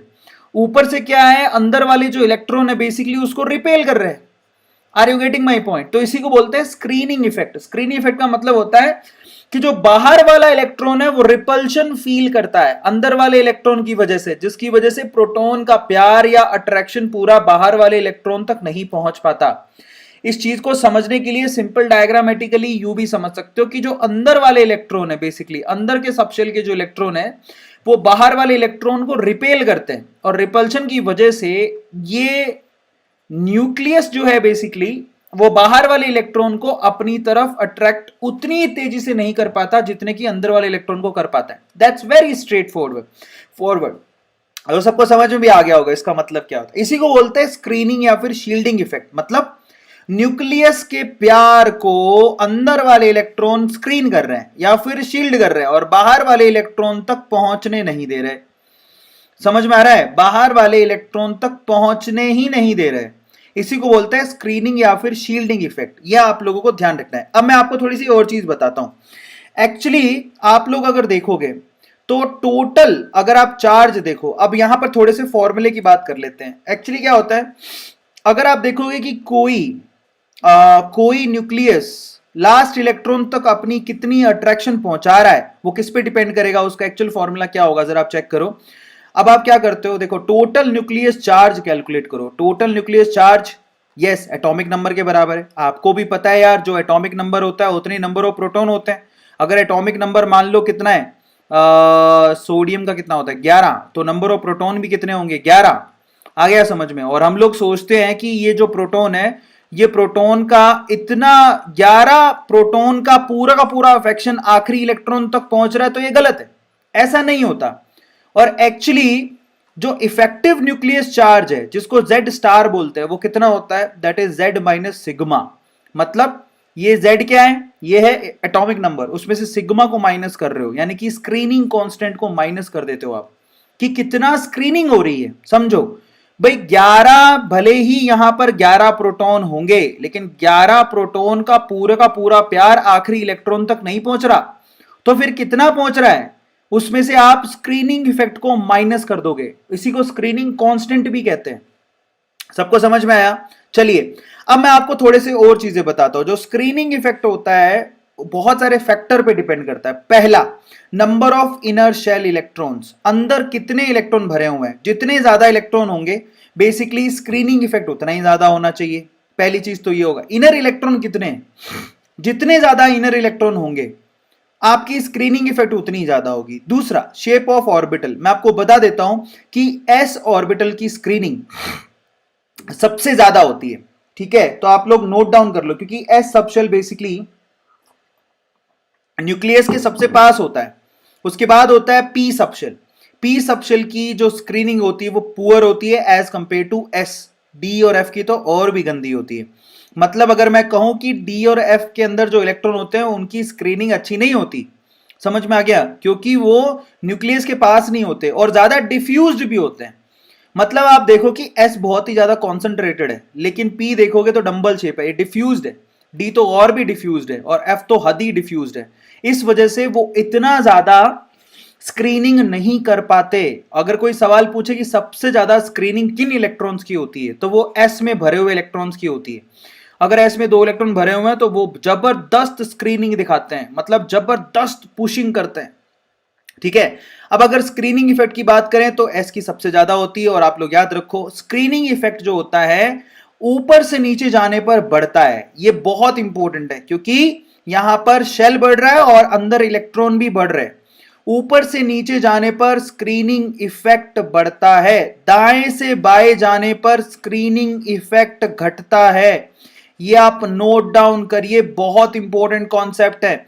ऊपर से नीचे जाने पर स्क्रीनिंग इफेक्ट बढ़ता है, दाएं से बाएं जाने पर स्क्रीनिंग इफेक्ट घटता है। Is it clear? ये आप लोग याद रखिएगा। अब अपन इफेक्टिव न्यूक्लियस चार्ज की बात कर लेते हैं। इफेक्टिव न्यूक्लियस चार्ज अगर हम बात करें तो इफेक्टिव न्यूक्लियस चार्ज की बात हम लोग हमेशा लेफ्ट टू राइट ही करते हैं, टॉप टू बॉटम करने की जरूरत है ही नहीं। तो अगर लेफ्ट टू राइट की बात करें जहां पर इफेक्टिव न्यूक्लियस चार्ज की बात होती है। अब इफेक्टिव न्यूक्लियस चार्ज होता क्या है? इफेक्टिव न्यूक्लियस चार्ज का यही है जो आपने फॉर्मूला पता, Z star which is equal to Z minus sigma. आ रहा है समझ में? अब आप खुद से सोचना जरा कि जेड स्टार को बोलते हैं इफेक्टिव न्यूक्लियस चार्ज, और अभी आप पढ़ के आए थे कि जो सिग्मा की वैल्यू है यानी कि स्क्रीनिंग इफेक्ट है वो लेफ्ट टू राइट जाने पर घटता है। तो इसका मतलब इफेक्टिव न्यूक्लियस चार्ज क्या होगा? इंक्रीज होगा। तो आपको यह मालूम होना चाहिए कि अगर हम लोग लेफ्ट टू राइट जाएं तो लेफ्ट टू राइट जाने पर इफेक्टिव न्यूक्लियस चार्ज इंक्रीज होता है, क्योंकि स्क्रीनिंग इफेक्ट घटने लगता है। समझ में आ गया? और टॉप टू बॉटम जाने पर इफेक्टिव न्यूक्लियस चार्ज घटने लगता है, क्योंकि स्क्रीनिंग इफेक्ट बढ़ने लगता है। यह चीज नॉर्मली आपको पता होनी चाहिए। चलिए, अब हम यहां पर पीरियोडिक टेबल के ट्रेंड्स पढ़ेंगे, फिजिकल प्रॉपर्टीज को पढ़ेंगे, जो कि बहुत इंपॉर्टेंट है। Let's start. सबसे पहले अपन बात करते हैं एटॉमिक रेडियाई की। ठीक है, अब आप देखना जरा ध्यान से, बहुत आसान है। सबसे पहले तो एटॉमिक रेडियाई निकालते कैसे? दो एटम के न्यूक्लियस के बीच की डिस्टेंस को हाफ कर दो। देखो, दो एटम मान ली, उनके बीच की डिस्टेंस आ गई डी, उसको आधा कर दो तो क्या होगा? एक एटम का रेडियस निकल के आ जाएगा। इसी तरह से निकाल पाएंगे हम लोग, क्योंकि एक एटम बेसिकली एटम बहुत छोटा होता है जिसको आज तक किसी ने देखा ही नहीं है, तो बहुत ही स्पेक्यूलेटेड कैलकुलेशन होती है उसकी। अब जो एटॉमिक रेडियाई होती है जो आप निकालते हो वो 3 तरह की होती है। पहली होती है कोवेलेंट रेडियाई, दूसरी होती है मेटालिक रेडियाई, तीसरी होती है वैन डेर वाल्स रेडियाई। तो ये 3 तरह की रेडियाई आप लोगों को दिखती है, covalent, metallic and van der Waals. ठीक है, रेडियाई ये 3 तरह की होती है। अब कोवेलेंट रेडियाई किसके लिए कैलकुलेट करते हैं? कोवेलेंट बॉन्डेड एटम्स के लिए। मेटालिक रेडियाई किसके लिए कैलकुलेट करते हैं? मेटालिकली बॉन्डेड एटम्स के लिए। और वैन डेर वाल्स रेडियाई किसके लिए कैलकुलेट करते हैं? नोबेल गैस के लिए। ठीक है, स्पेशली नोबेल गैसेस के लिए van der Waals radii calculate करते हैं। अब उसका मतलब समझो। आपको पता है कि कोवेलेंट रेडियस हम लोग काउंट करते हैं स्पेशली नॉन मेटल्स के लिए, यानी कोवेलेंटली बॉन्डेड। आपको पता है कि कोवेलेंट बॉन्ड कौन बनाते हैं? Non metal. और उसमें आपको यह भी पता है कि उसमें जो ऑर्बिटल्स होते हैं वो एक दूसरे से ओवरलैप करते हैं। जानते हो कि नहीं जानते हो? आपको पता होगा कि कोवेलेंट बॉन्ड बनाने में आप लोग इलेक्ट्रॉन की शेयरिंग करते हो। शेयरिंग करते हो तो ओवरलैपिंग होती है। अब ओवरलैपिंग की वजह से ये एरिया तो कॉमन है दोनों में। अब अगर आप यहां से बीच की डिस्टेंस कैलकुलेट करके डी से 2 से डिवाइड भी कर देते हो तो एक्चुअल रेडियस नहीं आती, लेकिन हमारे पास कोई चारा नहीं है। इसी को हम लोग कोवेलेंट रेडियस बोलते हैं। तो covalent radius basically non metals के लिए कैलकुलेट की जाती है, जहां पर कोवेलेंट बॉन्ड बनते हैं और वहां पर ऑर्बिटल एक दूसरे से ओवरलैप करते हैं। समझ में आ गया? अब आते हैं metallic. Metallic radii metallic bond बनाने वाले एटम्स के लिए, जैसे कि अगर अपनो आयरन की बात करो, कॉपर की बात करो, तो वहां पर एटम जो होते हैं एक दूसरे से सटे हुए होते हैं। वहां पर एग्जैक्ट कैलकुलेशन कर सकते हो आप एटॉमिक रेडियस की। ठीक है, तो वहां पर कुछ नहीं करना, इनके दो न्यूक्लियस के बीच के डिस्टेंस ढूंढो, उसको 2 से डिवाइड कर दो। इसको मेटालिक रेडियाई बोलते हैं। एक होता है van der Waals radii. Van der Waals radii basically, ये तो गलत दिख रहा है, basically van der Waals radii जो होता है ना, मैं आपको समझाऊं, वो स्पेशली हम लोग कैलकुलेट करते हैं नोबेल गैसेस के लिए। किसके लिए कैलकुलेट करते हैं? नोबेल गैसेस के लिए। अब vendor walls radii noble gases के लिए कैलकुलेट होती है, और गैसेस एक दूसरे के साथ रहना पसंद नहीं करती, वो एक दूसरे से डिस्टेंस में रहती हैं, एक मिनिमम डिस्टेंस होती है। ये आपने पढ़ा होगा काइनेटिक थ्योरी ऑफ गैसेस में, कि एक हद के बाद वो वापस नहीं आते, एक हद के बाद पास नहीं आते। समझ में आ गया? दो गैस के मॉलिक्यूल एक हद के बाद पास नहीं आते। आ गया समझ में? तो जब वो पास नहीं आते, तो अब अगर आपने इन दोनों के न्यूक्लियस के बीच का डिस्टेंस कैलकुलेट किया, तो वो आप थोड़ा ज्यादा कैलकुलेट कर रहे हो। Are you getting my point? तो ये जो है बीच का, ये जो एक्स्ट्रा एरिया वो भी कैलकुलेट हो गया। तो अगर मैं आपसे पूछूं कि सबसे ज्यादा रेडियस कौन सी कैलकुलेट होके आती है, तो वो होती है वेंडर वॉल्स रेडियस, जो सबसे ज्यादा कैलकुलेट होके आती है, क्योंकि बीच की डिस्टेंस भी काउंट हो जाती है। मॉडरेट लेवल पे कौन सी कैलकुलेशन होती है? मेटालिक रेडियाई की मॉडरेट लेवल पे कैलकुलेशन होती है। सबसे कम कैलकुलेशन किसकी होती है? कोवलेंट बॉन्ड, कोवलेंट रेडियाई सबसे कम होती है, क्योंकि वहां पर ओवरलैपिंग होती है। ये सवाल भी बहुत बार पूछा जाता है कि किस रेडियाई का डिस्टेंस ज्यादा होता है। मतलब यहां पर एक्स्ट्रा कैलकुलेशन कहां होती है? कुछ इंच एक्स्ट्रा, वो होती है वेंडर वॉल्स में। एग्जैक्ट कैलकुलेशन कहां होती है? मेटालिक रेडियाई में। और कोवलेंट रेडियाई में तो कुछ इंच कम कैलकुलेशन होती है, क्योंकि वहां पर ओवरलैपिंग होती है। Are you getting my point? तो ये सवाल काफी बार पूछा जाता है कि वेंडर वॉल्स रेडियाई सबसे ज्यादा होती है, फिर उसके बाद मेटालिक रेडियाई, और फिर आती है कोवलेंट रेडियाई। और ये आपको पता होना चाहिए, सवाल बहुत बार पूछा गया है। Is it clear to all of you? चलिए अब जनरल ट्रेंड की बात करते हैं। अब आपको खुद को ही पता है यार, ऊपर से नीचे जाओगे तो शेल बढ़ता है। सिंपल सी बात है, अगर शेल बढ़ेगा तो एटॉमिक रेडियाई इंक्रीज होगी। समझ में आ गया? अगर दाएं से बाएं जाओगे तो यहां पर आपकी इफेक्टिव न्यूक्लियस चार्ज बढ़ने की वजह से एटॉमिक रेडियाई घटती है। वेरी सिंपल, बहुत सिंपल है। सो ऊपर से नीचे जाने पर एटॉमिक रेडियाई इंक्रीज होती है, दाएं से बाएं जाने पर एटॉमिक रेडियाई घटती है। अब उसके पीछे के लॉजिक क्या दिए जाते हैं? अगर हम लोग ऊपर से नीचे वाले का लॉजिक देखें तो वहां पर शेल बढ़ रहा है, एक तो शेल की इंक्रीज होने की वजह से होता है। अरे ऑब्वियसली यार, जब शेल 1 से 2 में जाएगा, 2 से 3 में जाएगा, तो एटॉमिक रेडियाई बढ़ेगी। दूसरा, स्क्रीनिंग इफेक्ट भी इंक्रीज होता है। स्क्रीनिंग इफेक्ट इंक्रीज होता है, इस वजह से रिपल्शन ज्यादा होती है, जिससे आपकी रेडियस बढ़ते रहती है। अगर हम लोग बात करें दाएं से बाएं, तो वहां पर बोलोगे इफेक्टिव न्यूक्लियस चार्ज के बढ़ने की वजह से न्यूक्लियस क्या करता है? आखिरी इलेक्ट्रॉन को अपनी तरफ खींचता है और एटॉमिक रेडियाई घटने लगती है। तो ये नॉर्मल लॉजिक्स हैं जो आपको क्लैरिफाई होने चाहिए, ठीक है? सो आपको ध्यान रखना है, एटॉमिक रेडियाई जो है बेसिकली ऊपर से नीचे जाने पर इंक्रीज होती है और दाएं से बाएं जाने पर घटती है। ये जनरल ट्रेंड है, वहां एक्सेप्शन की बात नहीं कर रहा हूं। सबको समझ में आ गया? चलिए एक्सेप्शन की बात भी कर लेते हैं। जब लगे हाथ, मैंने बोला कि एक्सेप्शन भी है, तो जनरल ट्रेंड में कुछ एक्सेप्शन भी हैं। एक्सेप्शन कहां है जरा देखो, ग्रुप नंबर 13 की बात कर लेते हैं। ग्रुप नंबर 13 में होना कुछ यूं चाहिए कि पहले आना चाहिए बोरॉन, फिर एलियम, एल्यूमिनियम, फिर गैलियम, फिर इंडियम, फिर थैलियम, लेकिन ऐसा नहीं होता। एक्सपेक्टेड तो ये वाला ऑर्डर है कि थैलियम की सबसे ज्यादा होगी, फिर इंडियम, फिर गैलियम, फिर एल्यूमिनियम, फिर बोरॉन, लेकिन ऐसा नहीं होता। एल्यूमिनियम और गैलियम की जो एटॉमिक रेडियाई ऑब्जर्व होके आती है वो ऑलमोस्ट सिमिलर होती है, ऑलमोस्ट सिमिलर होती है। ऐसा क्यों? क्योंकि यहां पर एल्यूमिनियम से गैलियम पर जब आप जाते हो तो यहां पर आपको डी इलेक्ट्रॉन दिखाई देते हैं, और जिनकी स्क्रीनिंग इफेक्ट बहुत पुअर होती है। इतनी पुअर होती है कि वो अच्छे से शील्ड नहीं कर पाती और न्यूक्लियस खींच लेता है उसको, है ना? ये पुअर शील्डिंग की वजह से ऐसा होता है। जरा आप देखो, नीचे लिखा भी हुआ है, ये पुअर शील्डिंग, 3D जो इलेक्ट्रॉन होते हैं उनकी पुअर शील्डिंग की वजह से ऐसा होता है। अच्छे से शील्ड नहीं हो पाती तो न्यूक्लियस उनको खींच लेता है अपनी तरफ, तो उनका जो साइज होता है वो घट जाता है। तो एल्यूमिनियम और गैलियम का जो साइज है वो ऑलमोस्ट सिमिलर होता है, ठीक है? वेरी गुड, नोटेड, बहुत अच्छी बात है। आयनिक रेडियाई की बात कर लेते हैं। देखो एटॉमिक रेडियाई और आयनिक रेडियाई में कुछ ज्यादा फर्क नहीं है। जैसा ट्रेंड आपको एटॉमिक रेडियाई में देखने को मिलता है, आयनिक रेडियाई भी वैसी वेरी करती है। लेकिन मैं आपको कंपैरिजन के लिए बता देता हूं, एनायन अगर कोई एनायन बनाया है, उसकी रेडियस हमेशा कैटायन से ज्यादा होती है। ये आप लोग याद रखिएगा, बहुत इंपॉर्टेंट है, क्योंकि इलेक्ट्रॉन अगर बढ़ेगा तो शेल बढ़ेगा। एनायन का मतलब इलेक्ट्रॉन बढ़ रहा है। एनायन कैसे बनाते हो? किसी भी एटम को एक इलेक्ट्रॉन दिलवा दो तो वो एनायन बन जाएगा। अब यहां पर ये एनायन जो बना है बेसिकली, वो कैसे बना है? वो बना है इलेक्ट्रॉन को ऐड करने से। अगर आप इलेक्ट्रॉन को ऐड कर रहे हो तो बेसिकली आप किसी शेल में तो इलेक्ट्रॉन को डालोगे, तो शेल ऐड कर रहे हो। शेल ऐड कर रहे हो तो आपका साइज बढ़ेगा। या फिर आप इसको यूं भी पढ़ सकते हो कि भैया प्रोटॉन जो है, इलेक्ट्रॉन के बढ़ने से प्रोटॉन जो है उसकी पावर आखिरी इलेक्ट्रॉन तक नहीं पहुंच पाती और साइज बढ़ने लगता है। तो एनायन की साइज हमेशा कैटायन से बड़ी होती है, ये आपको ध्यान रखना है। समझ में आ गया? और बाकी ट्रेंड सिमिलर है। आयनिक रेडियाई भी ऊपर से नीचे जाने पर बढ़ती है और दाएं से बाएं जाने पर घटती है। ठीक है, यह आप लोगों को ध्यान रखना है। Very simple. अगर मैं बोलूं कि कैटायन का आप लोग बताइए कि यहां पर अगर मैं पहले ग्रुप के कैटायन ले लूं तो सबसे बड़ी साइज किसकी होगी? तो सीजियम प्लस की साइज सबसे बड़ी होनी चाहिए। लेकिन अगर आपने पानी में डाल दिया, इन कैटायंस को पानी में डाल दिया, तो लिथियम की साइज क्योंकि सबसे छोटी थी तो इसको पानी के मॉलिक्यूल ज्यादा घेरते हैं। ज्यादा घेरने की वजह से हाइड्रेशन मतलब सॉल्वेशन में, मतलब पानी के अंदर इसकी साइज सबसे बड़ी काउंट होती है। तो ध्यान से सुनो, अगर गैसियस, ये जो ऊपर ऑर्डर दिया हुआ वो तो गैसियस एट आयंस का है, गैसियस आयन में सीजियम की सबसे बड़ी होती है। लेकिन अगर कोई बोलूं पानी के अंदर बताओ किसकी सबसे बड़ी साइज होती है, तो वो आप लिथियम बोलोगे।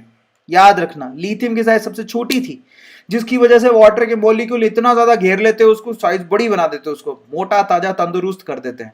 तो यहां पर साइज डिपेंड करती है उसके फेज पर। गैसियस फेज पे तो सीजियम प्लस का नंबर आएगा, लेकिन अगर पानी के अंदर बात कर रहे हो तो लिथियम प्लस का नंबर आएगा। ठीक है, ये आपको ध्यान रखना है। अब हम बात करेंगे आयनाइजेशन एंथैल्पी की। सबसे पहले तो आयनाइजेशन एंथैल्पी होती क्या है, तो मैं आपको समझा देता हूं। आयनाइजेशन एंथैल्पी का मतलब है कि आप किसी एटम को आयनाइज कर रहे हो। किसी गैसियस एटम को आयनाइज करने का मतलब हो गया कि वो कैटायन में कन्वर्ट हुआ और उसने एक इलेक्ट्रॉन छोड़ दिया। अगर आप किसी भी एटम से एक इलेक्ट्रॉन को बाहर निकालना चाहते हो तो आपको हमेशा एनर्जी देनी पड़ेगी। ऐसा कभी पॉसिबल नहीं है कि एटम खुद एनर्जी निकाल के इलेक्ट्रॉन निकाले, not at all possible. Atom को कोई ना कोई अमाउंट में आपको एनर्जी देनी पड़ेगी, तभी वो इलेक्ट्रॉन को बाहर फेंकेगा। इसी को आयनाइजेशन एंथैल्पी बोलते हैं, और आयनाइजेशन एंथैल्पी हमेशा पॉजिटिव होती है। लिख लो, ionisation enthalpy is always positive. लिख लो, this is always positive. Positive का मतलब क्या है? पॉजिटिव का मतलब है you have to provide the energy, you have to provide the energy. आपको एनर्जी प्रोवाइड करनी पड़ेगी तब काम होएगा, अदरवाइज काम नहीं होएगा। सिंपल सी बात है, समझ में आया? अब देखो, किसी गैसियस एटम को जब आप एनर्जी दी तो वो कैटायन में कन्वर्ट हो गया और एक इलेक्ट्रॉन उसने बाहर फेंक दिया। इसी को आयनाइजेशन एंथैल्पी बोलते हैं, and it is always be positive. समझ में आ गया? आपको ध्यान रखना है। ये वैसे लिखा हुआ है, पॉजिटिव का मतलब होता है वो एंडोथर्मिक है और नेगेटिव का मतलब होता है एक्सोथर्मिक। तो ये हमेशा पॉजिटिव होती है, यानी कि एंडोथर्मिक रिएक्शन है ये, ध्यान रखना। This is endothermic completely. अब आते हैं भैया सक्सेसिव आईपी का मतलब समझते हैं, concept of successive IP. Successive IP का मतलब क्या है? अब आपने क्या किया, एक एटम को थोड़ी सी एनर्जी दी, उसने एक इलेक्ट्रॉन को बाहर फेंक दिया। अब मान लो इसी को और एनर्जी प्रोवाइड कर दी, इसने एक और इलेक्ट्रॉन बाहर कर दिया। आ रहा है सबको समझ में? तो बेसिकली यहां पर हो क्या रहा है, पहले वाली एनर्जी को बोलते हैं IE1 यानी कि पहली आयनाइजेशन एंथैल्पी, दूसरे वाले को बोलते हैं IE2 यानी कि दूसरी आयनाइजेशन एंथैल्पी। तो यहां पर आयनाइजेशन एंथैल्पी दो है, इसी को बोलते हैं सक्सेसिव आयनाइजेशन एंथैल्पी। और आप याद रखिएगा कि जो दूसरी वाली आयनाइजेशन एंथैल्पी है वो हमेशा पहली वाली आयनाइजेशन एंथैल्पी से ज्यादा होती है, चाहे एटम कोई भी हो। ये यूनिवर्सल ट्रूथ है, लिख लो, सबको काम आएगा। दूसरी वाली ionization enthalpy is always greater than पहली वाली ionization enthalpy, and this is universal truth. दूसरी वाली आयनाइजेशन एंथैल्पी हमेशा पहले वाली से ज्यादा होती है, दिस इज यूनिवर्सल ट्रूथ। इसमें कोई घाटा नहीं है, कोई नुकसान नहीं है, याद करने को याद कर लो। आया समझ में? जैसे एल्यूमिनियम की बात करो, एल्यूमिनियम अगर एक इलेक्ट्रॉन छोड़ेगा तो उसके लिए जो एनर्जी लगी I1, दूसरा छोड़ेगा तो उसके लिए जो एनर्जी लगी I2, तीसरा छोड़ेगा तो उसके लिए एनर्जी लगी I3, चौथा छोड़ना उसके लिए पॉसिबल नहीं है। फिर भी अगर छुड़वाना चाहते हो तो दुनिया में तो सारे काम हो सकते हैं भैया, जबरदस्ती करोगे, ज्यादा हीट करोगे तो कुछ भी हो सकता है। समझ में आया? तो उसको IE4, इन्हीं को हम लोग सक्सेसिव आयनाइजेशन एंथैल्पी बोलते हैं। समझ में आ गया? और हमेशा दूसरे वाली पहले वाली से ज्यादा होती है, तीसरे वाली दूसरे वाली और पहले वाली से ज्यादा होगी, चौथे वाली तीसरे दूसरे और पहले से ज्यादा होगी। तो जो आगे एनर्जी की रिक्वायरमेंट है वो हमेशा बढ़ते रहती है, यह आप लोगों को ध्यान रखना है। सबको समझ में आ गया? हमेशा याद रखो कि सक्सेसिव एनर्जीज आगे आगे रिक्वायरमेंट उसकी बढ़ती जाती है। सबको समझ में आ गया? और चौथे वाली एनर्जी की रिक्वायरमेंट तो इतनी ज्यादा होगी, हद से ज्यादा। क्यों? क्योंकि 3 इलेक्ट्रॉन निकालने के बाद आपका जो एल्यूमिनियम है बेसिकली वो स्टेबल इलेक्ट्रॉनिक कॉन्फ़िगरेशन में पहुंच चुका है। अगर मैं बोलूं कि Al+3 का इलेक्ट्रॉनिक कॉन्फ़िगरेशन बताओ तो वो बोलोगे 2-8, क्योंकि Al+3 में 10 ही इलेक्ट्रॉन होते हैं। इसको नोबेल कॉन्फ़िगरेशन बोला जाता है, और नोबेल कॉन्फ़िगरेशन में अब वो इलेक्ट्रॉन छोड़ना पसंद नहीं करेगा। समझ में आ रहा है? तो बहुत एनर्जी देनी पड़ेगी। अब आते हैं अपन variation of first ionisation enthalpy atomic number के हिसाब से जरा चेक करते हैं कि वेरिएशन आता कैसे। तो मजे की बात देखो, अगर हम लोग बात करें ग्रुप नंबर ये पीरियड नंबर 1 की, तो हाइड्रोजन की ये है, तो हीलियम की सबसे ऊपर है। अब मजे की बात देखो कि आयनाइजेशन एंथैल्पी जो होती है वो पीरियड में लेफ्ट टू राइट जाने पर इंक्रीज होती है, और नोबेल गैस की आप लोग नोट डाउन कर लीजिए कि नोबेल गैस की आयनाइजेशन एंथैल्पी हाईएस्ट होती है। तो हीलियम की आपको टॉप पे दिख रही है, फिर नियोन की दिख रही है, फिर ऑर्गन की दिख रही है, क्रिप्टॉन की दिख रही है, जिनॉन की दिख रही है। इनकी आयनाइजेशन एंथैल्पी अपने पीरियड में टॉप पे होती है, और सबसे ज्यादा किसकी दिख रही है? हीलियम की। पूरी पीरियोडिक टेबल में हीलियम इज द एटम जिसकी आयनाइजेशन एंथैल्पी हाईएस्ट होती है, हाईएस्ट। सबको समझ में आ गया? और सबसे लोएस्ट किसकी होती है? सबसे लोएस्ट होती है देखो एल्कली मेटल्स की, लिथियम, सोडियम, पोटेशियम। दिख रहा है सब लोगों को? तो ये ऐसे हैं जिनकी सबसे कम है। रुबीडियम, सीजियम, देख लो, ली ना की रब से फरियाद, ये सबसे नीचे आते हैं, निकम्मे हैं एक नंबर के। तो एल्कली मेटल जो होते हैं उनकी आयनाइजेशन एंथैल्पी सबसे कम होती है, और नोबेल गैसेस की आयनाइजेशन एंथैल्पी सबसे ज्यादा होती है। यह आपको ध्यान रखने की जरूरत है। सबको समझ में आया? Is it clear to all of you? ये आप ध्यान रखोगे। फर्स्ट आयनाइजेशन एंथैल्पी की बात करें तो नोबेल गैसेस की सबसे ज्यादा दिखेगी, और सबसे कम आपको किसकी दिखेगी? सबसे कम दिखेगी एल्कली मेटल्स की। क्योंकि आपको बताया तो जो सीजियम है ना, सीजियम तो अगर आप सीजियम को अपने पाम पे रख लोगे ना, पाम पाम मतलब आपकी हथेली, तो वहीं पर पिघल जाएगा। ये इतना सख्त सख्त लोंडा बिल्कुल नहीं होता, बिल्कुल पिघला हुआ होता है। मतलब यहां पर रख दो आप, समझ में आ गया? पाम पे रख दोगे तो सीजियम पिघल जाता है। गैलियम के साथ भी ऐसा ही होता है। गैलियम भी उसकी आयनाइजेशन एंथैल्पी सीजियम और गैलियम की बहुत कम होती है। ठीक है? अब गाइस 2021 के लिए अभी चैप्टर खत्म नहीं हुआ है। 2021 के लिए मेरी रिक्वेस्ट है कि अपने भाई बहन को जरूर ज्वाइन कराएं।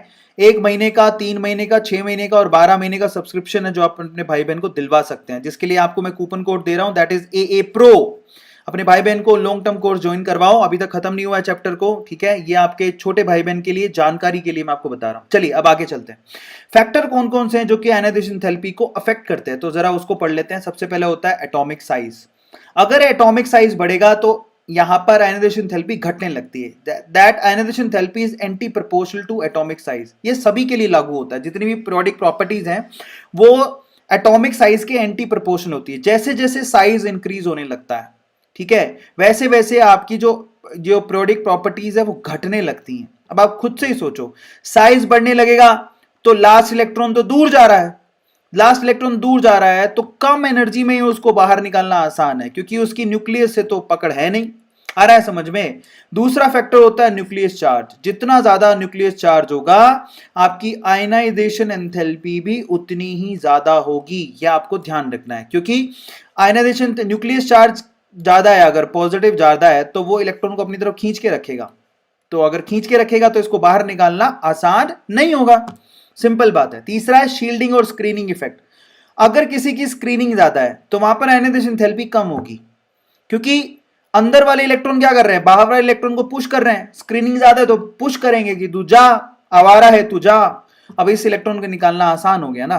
तो जहां पर स्क्रीनिंग इफेक्ट ज्यादा होता है वहां पर आयनाइजेशन एंथैल्पी कम होती है। अगर मान लो S की स्क्रीनिंग इफेक्ट ज्यादा है तो यहां पर आयनाइजेशन एंथैल्पी पक्का से कम होगी। आ गया समझ में? यह आपको ध्यान रखना है। फिर उसके बाद आता है इलेक्ट्रॉनिक कॉन्फ़िगरेशन। जिसके हाफ फिल्ड इलेक्ट्रॉनिक कॉन्फ़िगरेशन होते हैं या फिर फुल्ली फिल्ड होते हैं, उनकी आयनाइजेशन एंथैल्पी बेसिकली हाई होती है। यह आप लोग याद रखिए, यह सबसे बड़ा फैक्टर है। This is the biggest factor. अगर जिसकी हाफ फिल्ड या फुल्ली फिल्ड इलेक्ट्रॉनिक कॉन्फ़िगरेशन है, जैसे कि अपन बात करें नाइट्रोजन की, नाइट्रोजन का आपको पता है कि 1s में 2 भरते हैं, 2s में 2 भरते हैं, 2p के अंदर आपने कितने भरे? 3। ऑक्सीजन की बात करें तो 1s में 2, 2s में 2, लेकिन 2p के अंदर आपने 4 भरे। तो आप देखोगे नाइट्रोजन वाला हाफ फिल्ड है, ये ज्यादा स्टेबल है एज कंपेयर टू ऑक्सीजन। तो नाइट्रोजन की आयनाइजेशन एंथैल्पी ऑक्सीजन से हमेशा ज्यादा होती है। क्यों होती है? क्योंकि नाइट्रोजन के पास स्टेबल इलेक्ट्रॉनिक कॉन्फ़िगरेशन है। अब हम बात करेंगे जनरल ट्रेंड की, वो मैं आपको पहले ही बता चुका हूं। जनरल ट्रेंड ये कहता है कि जो आयनाइजेशन थेरेपी है बेसिकली वो एटॉमिक साइज के एंटी प्रोपोर्शनल होती है, एटॉमिक साइज के एंटी, एटॉमिक रेडिया या एटॉमिक साइज के एंटी प्रोपोर्शनल होती है। इस हिसाब से अगर आप देखोगे तो ऊपर से नीचे जाने पर साइज बढ़ता है तो आयनाइजेशन थेरेपी घटेगी, ये अपने को पहले से पता है। ऊपर से नीचे जाने पर साइज इंक्रीज होता है तो आयनाइजेशन थेरेपी घटती है। ऑब्वियसली यार साइज बढ़ रहा है तो लास्ट इलेक्ट्रॉन निकालना आसान हो जाएगा। दाएं से बाएं साइज घटता है तो आयनाइजेशन थेरेपी बढ़ती है। मतलब इधर से इधर जाने पर आपको सबको पता है नोबेल गैस में से इलेक्ट्रॉन निकालना खांडे की धार है, मतलब नहीं निकाल पाओगे। समझ में आता है। अब अपन बात करते हैं एक्सेप्शन की, थोड़े बहुत एक्सेप्शन भी है। ग्रुप नंबर 13 में एक्सेप्शन सबसे ज्यादा देखने को मिलता है। लगता है ऐसे है कि boron, aluminium, gallium, indium, thallium ऐसा होना चाहिए, क्योंकि ऊपर से नीचे जाने पर बेसिकली साइज इंक्रीज होता है तो आयनाइजेशन थेरेपी घटनी चाहिए। लेकिन ऑब्जर्व ये होता है कि जो टाइटेनियम है उसकी आयनाइजेशन थेरेपी इंडियम से ज्यादा होती है। लिखिए सब लोग, ये जो इंडियम, सॉरी टाइटेनियम नहीं है, थैलियम है, थैलियम की आयनाइजेशन थेरेपी इंडियम से ज्यादा होती है। This is the exception. Now this is the exception. कैसे पता लगा? एक्सपेरिमेंट से बड़ा कोई प्रूफ ही नहीं होता। समझ में आ गया? ऐसा इसीलिए हुआ। इसी तरह से ग्रुप नंबर 14 में भी हमें नजर आता है कि कार्बन सबसे ज्यादा होना चाहिए, फिर silicon, germanium, tin and lead, लेकिन ऐसा नहीं होता। ऑब्जर्वेशन ये कहती है कि लेड का जो आयनाइजेशन थेरेपी है वो टिन से ज्यादा होता है। प्लीज आप इसको नोट डाउन करो कि लेड का आयनाइजेशन थेरेपी टिन से ज्यादा होता है और थैलियम का आयनाइजेशन थेरेपी इंडियम से ज्यादा होता है। Now these are the two exceptions over there. ये दो एक्सेप्शन आप लोगों को दिखाई दे रहे हैं जो पूछे जाते हैं। इसी तरह से अगर हम बात करें ट्रांजिशन एलिमेंट की तो आपको बताता हूं कि स्कैंडियम, टाइटेनियम, क्रोमियम, मैंगनीज तक तो आयनाइजेशन थेरेपी बढ़ती है, लेकिन उसके बाद इन तीनों के लिए आयनाइजेशन थेरेपी कांस्टेंट हो जाती है क्योंकि एटॉमिक साइज में कुछ ज्यादा फर्क नहीं आता। लेकिन उसके बाद कॉपर और जिंक पे जाने पर आयनाइजेशन थेरेपी बेसिकली फिर से इंक्रीज होती है। मतलब यहां सॉरी ये घटेगा, decrease then constant then increase. तो मैं आपको समझाता हूं। अगर आप स्कैंडियम से लेके मैंगनीज तक जाओगे तो वहां पर, क्योंकि नहीं यहां पर थोड़ा सा गलत लिखा हुआ है, ये मैं उसको करेक्शन करा देता हूं। स्कैंडियम से मैंगनीज तक जाओगे तो यहां पर साइज जो है घटने लगता है, साइज डिक्रीज होने लगता है। सबको समझ में आया? साइज घटने लगता है जिसकी वजह से आयनाइजेशन थेरेपी बेसिकली बढ़ने लगती है। समझ में आ गया? साइज घटने लगता है, स्कैंडियम से मैंगनीज तक साइज घटता है तो आयनाइजेशन थेरेपी बढ़ती है। उसके बाद हम बात करें फीकोनी, आयरन, कॉपर, आयरन, कोबाल्ट और निकल की, तो यहां पर साइज ऑलमोस्ट सबका सिमिलर होता है तो यहां पर आयनाइजेशन थेरेपी भी इनकी सिमिलर होती है। लेकिन उसके बाद कॉपर से जिंक पे जाने पर साइज इंक्रीज होने लगता है, साइज बढ़ने लगता है तो आयनाइजेशन थेरेपी घटने लगती है। तो ये बहुत इंटरेस्टिंग है कि स्कैंडियम से मैंगनीज तक आयनाइजेशन थेरेपी बढ़ रही है, उसके बाद कांस्टेंट है और उसके बाद घटने लगती है क्योंकि साइज का वेरिएशन ऐसा आता है उस ग्रुप के अंदर। बहुत इंटरेस्टिंग, वाह वाह, अंकल भी कह रहे हैं वाह वाह क्या बात है। तो इस तरह से वेरिएशन आता है जो आप बच्चों ने पढ़ा अभी, ठीक है, और ये सवाल काफी पूछे जाते हैं। Now will talk about electron gain enthalpy और इलेक्ट्रॉन एफिनिटी। अब ये जो कॉन्सेप्ट है ना बेसिकली वो बहुत ही बढ़िया कॉन्सेप्ट है। इलेक्ट्रॉन गेन एंथैल्पी का मतलब होता है इलेक्ट्रॉन को गेन करने के लिए जो एनर्जी लगती है उसको इलेक्ट्रॉन गेन एंथैल्पी बोलते हैं। ठीक है, मतलब समझो कि अगर कोई एटम है उसको आप एक इलेक्ट्रॉन देना चाहते हो तो उसके लिए एक इलेक्ट्रॉन देने के बाद वो किस में कन्वर्ट हो जाता है? एनायन में। तो इसको बोलते हैं इलेक्ट्रॉन गेन एंथैल्पी। अब मजे की बात यह है कि इलेक्ट्रॉन गेन एंथैल्पी पॉजिटिव भी हो सकती है और नेगेटिव भी हो सकती है। ठीक है, जहां तक मैंने आपसे क्या कहा था, आयनाइजेशन एंथैल्पी हमेशा पॉजिटिव होती है, लेकिन electron gain enthalpy is that may be positive, that may be negative. समझ में आ गया? पॉजिटिव का क्या मतलब है कि भैया ये एंडो है, मतलब आपको एनर्जी प्रोवाइड करनी पड़ेगी। नेगेटिव का क्या मतलब है? ये एक्सो है, मतलब एनर्जी निकालेगा। तो पॉजिटिव किसके लिए होती है मैं स्ट्रेट फॉरवर्ड बता देता हूं, नोबेल गैस के लिए पॉजिटिव होती है। बाकी जितने भी एलिमेंट दिखते हैं पूरी पीरियोडिक टेबल के लिए सब रेस्ट नेगेटिव होती है। प्लीज आप इसको नोट डाउन कर लीजिए कि electron gain enthalpy noble gas के लिए ही पॉजिटिव होती है, बाकी सबके लिए नेगेटिव होती है। अब इसको इस तरह से समझो, भैया नोबेल गैस बड़े ही स्टेबल होते हैं, वो इलेक्ट्रॉन कभी नहीं लेना चाहते, वो चाहते नहीं इलेक्ट्रॉन क्योंकि वो स्टेबल हैं। बोले हमें क्यों लेना है भैया, हम तो स्टेबल हैं। इन दैट केस अगर आप उनको लालच दोगे, बोलोगे कि हम आपको एनर्जी देंगे, ये वैसा ही है कि मान लो कि ना आप में से कोई है जो पेप्सी नहीं पीना चाहता। क्या नहीं पीना चाहता? Pepsi. They don't like Pepsi. ठीक है, किसी को कोका कोला नहीं पीनी, किसी को पेप्सी नहीं पीनी। मान लो कोई पेप्सी नहीं पीना चाहता, ठीक है। कोई अगर मैं आपसे किसी बच्चे से पूछूं, बच्चे तू पेप्सी पिएगा? तो बोलेगा नहीं पीऊंगा, आई हेट पेप्सी, है ना। बट अगर मैं कहूं कि तू पेप्सी पी ले और तुझे मैं दीपिका पादुकोण से मिलवा दूंगा पक्का, फिर तो बंदा पेप्सी पी लेगा ना। लालच, समझ में आ रहा है? मैं बोलूं चलो तुझे शाहरुख खान से मिलवा दूंगा, जो भी तुम्हारे, जो तुम जिसको पसंद करते हो, समझ में आ रहा है? तो आप ऐसे लालच देने पर तो फिर तो पी लोगे। सेम नोबेल गैस के साथ भी होता है। नोबेल गैस को कहें कि भैया तुम्हें हम एनर्जी भी देंगे, तुम इलेक्ट्रॉन भी ले लो। आज आज देखो बुर्ज खलीफा है ना, तो शाहरुख खान को क्या किया हुआ है, बुर्ज खलीफा वालों ने ब्रांड एम्बेसडर बना रखा है, उसको फ्लैट दिया तो वो जाके एडवर्टीजमेंट करता है। तो यहां पर सेम केस है। जो नोबेल गैसेस होती है, नोबेल का मतलब क्या होता है? Prime, hero. तो पीरियोडिक टेबल के हीरो हैं वो लोग, नोबेल गैसेस, नोबेल मैन है। उनको तो अगर आप लोगों को इलेक्ट्रॉन प्रोवाइड करना है तो आपको एनर्जी भी साथ में देनी पड़ेगी, तो उनके लिए पॉजिटिव होता है। बाकी सब तो नकारा है, बाकी सब तो लालच में मरे हुए हैं कि लाओ इलेक्ट्रॉन, लाओ पेप्सी, हम पी लेंगे। तो होता क्या है, ऐसा थोड़ी है कि आपको क्या लगता है कि जो सलमान खान है, शाहरुख खान है, अमिताभ बच्चन है, ये क्या पेप्सी पीने के पैसे देते होंगे? नहीं देते। क्या ये 10 रुपए देते हैं, 20 रुपए देते हैं? नहीं, उनके घर पे फ्री में पेप्सी आती है, वो फ्री में पेप्सी भी लेते हैं, पेप्सी वालों से पैसा भी लेते हैं, तब जाके ऐड करते हैं। तो वो नोबेल लोग हैं। लेकिन शाहरुख खान को पेप्सी जब वो पी रहा है तो उसको देखते हुए बाकी लोग तो खरीदते हैं ना। तो सिर्फ पूरी पीरियोडिक टेबल के अंदर नोबेल गैस ही ऐसी हैं जो कि बॉलीवुड है। सो दीज आर बॉलीवुड, जो कि क्या करते हैं, एडवर्टीजमेंट करते हैं। बाकी जितने पीछे के छछुंदर है, पूरी पीरियोडिक टेबल वो सारे के सारे पैसा खर्च करती है इलेक्ट्रॉन लेने के लिए, नोबेल गैस के जैसा बनने के लिए। याद है? तो नोबेल गैस के जैसा बनने के लिए हर कोई एनर्जी को खर्च करता है। तो इसको इस तरह से समझा जा सकता है। समझ में आ गया? तो नोबेल गैस अकेले ऐसे जो बॉलीवुड हीरोज हैं, बाकी तो सारी जनता है पीछे, जो है जनता जनार्दन, वही खड़ी पैसे खर्च करती है और उसको सबको खरीदना पड़ता है। तो ये मतलब निकलता है इलेक्ट्रॉन गेन एंथैल्पी का। इलेक्ट्रॉन गेन एंथैल्पी का मतलब किसी गैसेस एटम को एक इलेक्ट्रॉन देने से जो एसोसिएटेड एनर्जी, उसको इलेक्ट्रॉन गेन एंथैल्पी बोलते हैं, ताकि वो एनायन में कन्वर्ट हो जाए। इट मे बी पॉजिटिव और इट मे बी नेगेटिव। मजे की बात, electron gain enthalpy is negative of electron affinity. ठीक है, यह आप लोगों को ध्यान रखना है। अब ऐसा क्यों भैया? जिसकी इलेक्ट्रॉन के लिए एफिनिटी, इलेक्ट्रॉन के लिए जिसका अफेक्शन है, जो प्यार करता है इलेक्ट्रॉन को, इलेक्ट्रॉन को प्यार कौन करता है? आपको पता है इलेक्ट्रॉन को सबसे ज्यादा प्यार करते हैं हेलोजन। यस, क्योंकि हेलोजन को इलेक्ट्रॉन बहुत पसंद है। तो हेलोजन का इलेक्ट्रॉन एफिनिटी हाईएस्ट होता है। समझ में आ गया? तो पक्का इनकी इलेक्ट्रॉन गेन एंथैल्पी कैसी होगी? नेगेटिव। बेसिकली वो इलेक्ट्रॉन को गेन करने के लिए एंडो नहीं एक्सोथर्मिक बन जाएंगे, मतलब एनर्जी को खर्च करने को तैयार हो जाएंगे। एफिनिटी का मतलब होता है उसको लिए अफेक्शन।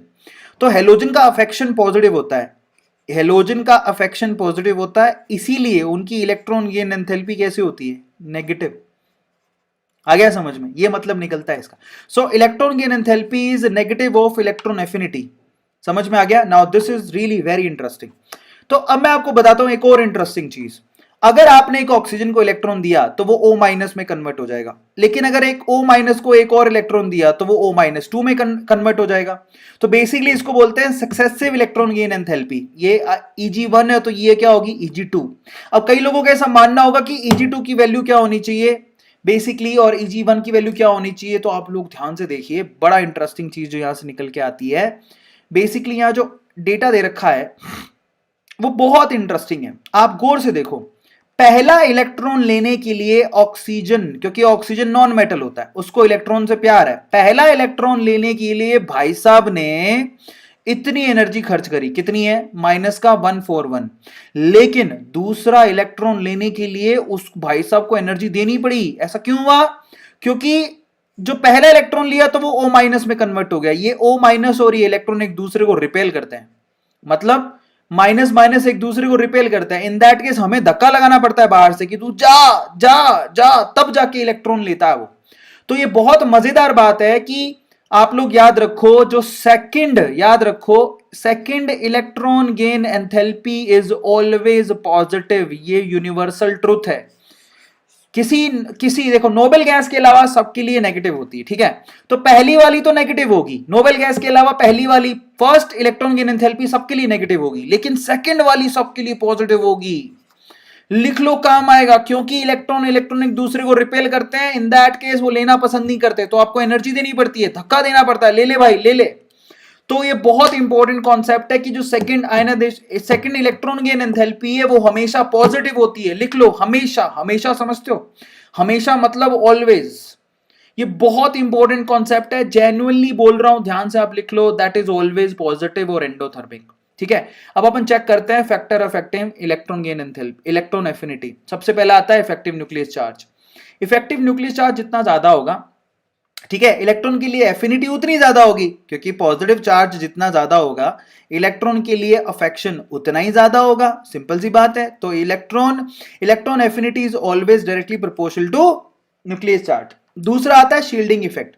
अगर शील्डिंग ज्यादा हुई तो इलेक्ट्रॉन के लिए एफिनिटी कहां से आएगी मेरे भाई, समझो भाई, ये न्यूक्लियस है, शील्डिंग इतनी ज्यादा है कि लास्ट इलेक्ट्रॉन ये पड़ा हुआ, तो क्या इलेक्ट्रॉन के लिए अफेक्शन है इसका? अगर शील्डिंग ज्यादा है तो इलेक्ट्रॉन लेना ही नहीं चाहेगा ना ये। तो shielding effect is anti proportional two electron affinity. दूसरा फिर होता है एटॉमिक रेडियाई। एटॉमिक रेडियाई जितनी ज्यादा होगी इलेक्ट्रॉन के लिए अफेक्शन उतना ही कम होगा, सिंपल सी बात है यार। छोटे वाला जो होता है ना एटम, उसका न्यूक्लियस बहुत पास होता है, वो इलेक्ट्रॉन के लिए प्यार रखता है, लेकिन इतना बड़ा एटम जिसकी न्यूक्लियस बहुत अंदर है, वो इलेक्ट्रॉन के लिए इतनी चाहत, इतना प्यार, इतनी शिद्दत नहीं रखता। समझ में आ गया? बहुत सिंपल है। अब जनरल ट्रेंड चेक करो तो मैं आपको सिंपल बात बता देता हूं कि electron gain enthalpy is also anti proportional to atomic radii. अगर ऊपर से नीचे जाने पर एटॉमिक रेडियाई बढ़ रहा है, समझ में आ गया, तो इलेक्ट्रॉन गेन एंथैल्पी डिक्रीज होगा। इंक्रीज लिखा हुआ है, गलत लिख दिया इन्होंने, ठीक है। इलेक्ट्रॉन गेन एंथैल्पी जो है बेसिकली ऊपर से नीचे जाने पर डिक्रीज होता है अगर एटॉमिक रेडियाई बढ़ता है, तो ऊपर से नीचे जाने पर एटॉमिक रेडियाई इंक्रीज होता है, तो इलेक्ट्रॉन गेन एंथैल्पी डिक्रीज होती है। लिख लो, काम आएगा, इंक्रीज नहीं है बेटा, ये डिक्रीज है, ध्यान रखोगे? सबको समझ में आ गया? अब इसका मतलब समझो, इसका मतलब यह है कि लिथियम ज्यादा एनर्जी देने को तैयार होगा जबकि सीजियम कम एनर्जी देने को तैयार होगा। तो ये थोड़ा सा गलत बना हुआ है, मैं इसको करेक्ट कर देता हूं, आप लोग ध्यान रखिएगा। ऊपर से नीचे जाने पर एटॉमिक रेडियाई बढ़ती है तो इलेक्ट्रॉन के लिए एफिनिटी घटने लगती है, समझ में आ गया? तो इलेक्ट्रॉन गेन एंथैल्पी भी बेसिकली घटेगी, मतलब वो ज्यादा प्यार नहीं रखता। अगर दाएं से बाएं की बात करें तो आपको पता है एटॉमिक रेडियाई घटने लगती है तो इलेक्ट्रॉन गेन एंथैल्पी बढ़ने लगती है, इंक्रीज होने लगती है। सबको समझ में आ गया? लेकिन मजे की बात देखो, इस हिसाब से अगर मैं बात करूं तो पूरी पीरियोडिक टेबल के अंदर सबसे ज्यादा, और नोबेल गैसेस को तो हटा ही दो, नोबेल गैसेस को तो हटा ही दो, ये गैसेस इनकी तो इलेक्ट्रॉन गेन एंथैल्पी पॉजिटिव होती है। मैं आपसे पूछ रहा हूं कि most negative electron gain enthalpy किसकी होती है? मोस्ट नेगेटिव का क्या मतलब है? कौन ऐसा है जो इलेक्ट्रॉन के लिए भूखा है, जो कितनी भी अमाउंट में एनर्जी देने को तैयार है? देखो पूरे, अगर कोई पूछे ना किसको पेप्सी की सबसे ज्यादा ललक होगी, तो वो उस आदमी को होगी जो रेगिस्तान में खड़ा होगा। रेगिस्तान में वैसे ही पानी नहीं होता और भयंकर रेगिस्तान में उसको प्यास लग रही है, अगर मैं बोलूं बेटा ये पेप्सी है, तो उसके लिए वो कितनी भी कीमत देने को तैयार हो जाएगा। समझ में आ गया? तो आप उसको पेप्सी दोगे, बदले में वो आपको पैसा देगा। समझो, आप उसको पेप्सी दोगे, बदले में वो आपको पैसा देगा। तो बदले में वो पैसा दे रहा है, इसका मतलब वहां पर वो खर्च कर रहा है, एनर्जी खर्च कर रहा है, तो एनर्जी नेगेटिव हो गई।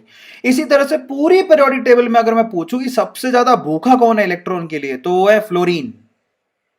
तो सब लोग कहते हैं कि इसकी electron gain enthalpy most negative होनी चाहिए, मतलब सबसे ज्यादा ये एनर्जी को बाहर निकालेगा, लेकिन ऐसा नहीं होता। होना चाहिए था लेकिन ऐसा होता नहीं है। पूरी पीरियोडिक टेबल के अंदर अगर कोई पूछे कि सबसे ज्यादा नेगेटिव इलेक्ट्रॉन गेन एंथैल्पी किसकी है, नेगेटिव का मतलब समझो, नोबेल गैस को छोड़ के सबकी नेगेटिव होती, सबसे ज्यादा नेगेटिव किसकी होगी? वो होती है क्लोरीन की। लिख लो, काम आएगा। Chlorine is the element whose electron gain enthalpy is highest negative. In whole periodic table. मैं बताऊं पूरी ना 12th निकल जाती है, लेकिन बच्चों को ना इलेक्ट्रॉन गेन एंथैल्पी कभी समझ में नहीं आती। इलेक्ट्रॉन गेन एंथैल्पी का मतलब है कि कौन इलेक्ट्रॉन को लेने के लिए अपनी एनर्जी तक खर्च करने को तैयार है। इट्स लाइक किसी को पेप्सी पसंद है, किसी को नहीं पसंद। कोई बिल्कुल प्यासा है तो उसको तो पेप्सी एकदम मर के चाहिए, भैया दे दो, मैं तो प्यासा मर रहा हूं।